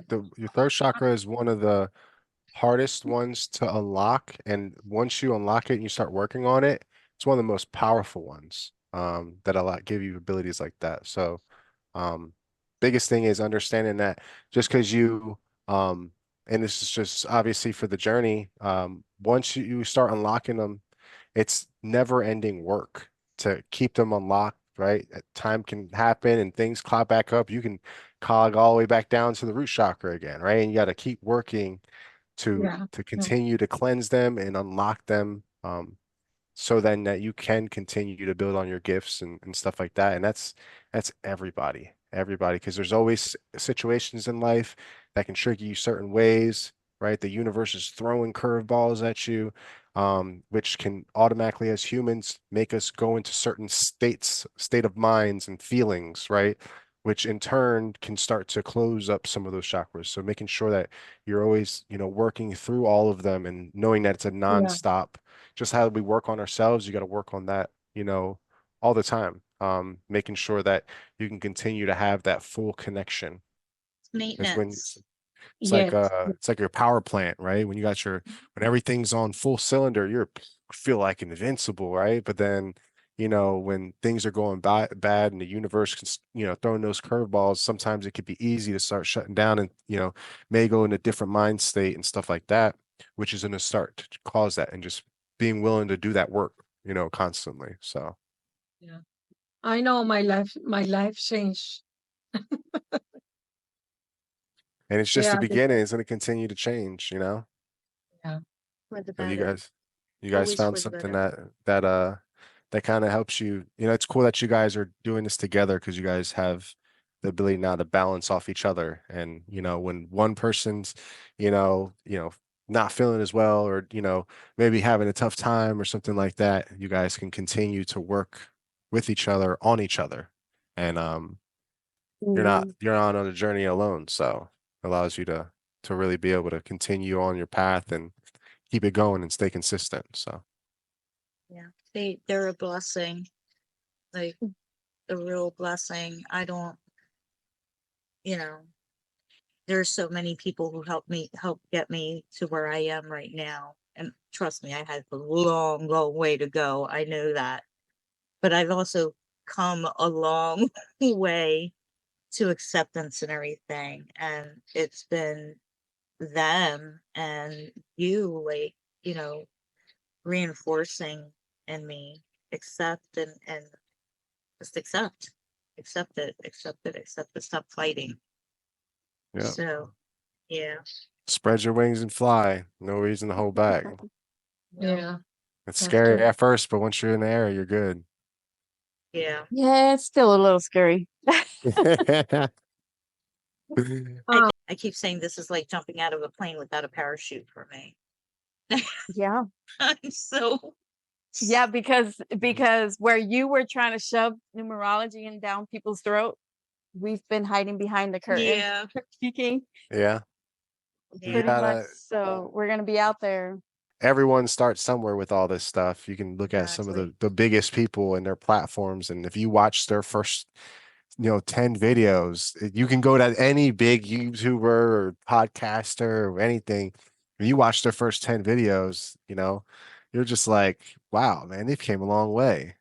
So, Yeah. it's a growing thing, and as long as you guys are consistent, that's what they say. Obviously, I'm no podcaster. I'm just a regular guy, But but you've watched and listened to I enough that I you have digest a lot. I digest right. a lot. Exactly. Absolutely. Yeah. So you see the development on some of these people, and it's you guys obviously have a passion for it. So I think that takes you a long way when you're enjoying what you're doing. And this is something that you guys look as a way of benefiting others, which you should, because you guys have the ability to do so. I think that's Yeah. been our main purpose, is to try and reach others, for people to identify with our stories and, Hmm. be like, well, damn, that's what I went through, the same thing, and I didn't even realize, or, so other people do go through that as well. And, or I've always wondered what this was. And, they were able to explain it a little bit, is to connect with people and spread information, Hmm. help people along their path and their journey. Also, this whenever I heard people saying, "Oh, you get a job that you love doing what you do," I never really understood it until now, because this takes a lot of work. It takes a lot of time and dedication, but it's something that I really like and enjoy. So It it's doesn't seem worth like it's so much work. no, exactly. And now I understand what everybody was talking about when they would say that. And they would say, "Oh, if you find something that you're passionate about, you'll love doing it and you don't mind putting the work into it." And this explains it all to me. So I think we covered all of the topics that we were going to cover for the night. Just want to say thank you again, Stephen, for coming out. You gave a lot of good Absolutely. information. We hope to have you back on again. Maybe get into some more Chinese zodiac and stuff like that. And, And astrology. Yeah, and the astrology portion. Thank you again. Absolutely. And thank you for having me. I had a blast. It's my first time being on a platform like this to be able to talk about something I really enjoy and I love, that has changed my life. So I'm glad. I think you guys are doing something great here, and I'd definitely love to be on in the future. We'd love having you back. So on our upcoming episodes, we're going to be discussing light workers, empaths, and pendulums. And we'll also be releasing our episodes in Spanish. So any of our bilingual viewers who would like to go and check that out, we think you would enjoy it. And if you have any questions or comments, please leave them below. We'd love to hear from everyone. Hopefully, the information we share with you today has been helpful in some way to you. And please remember to trust the process. We thank you for staying with us and hope you will join with us on another episode of Discovering Our Gift.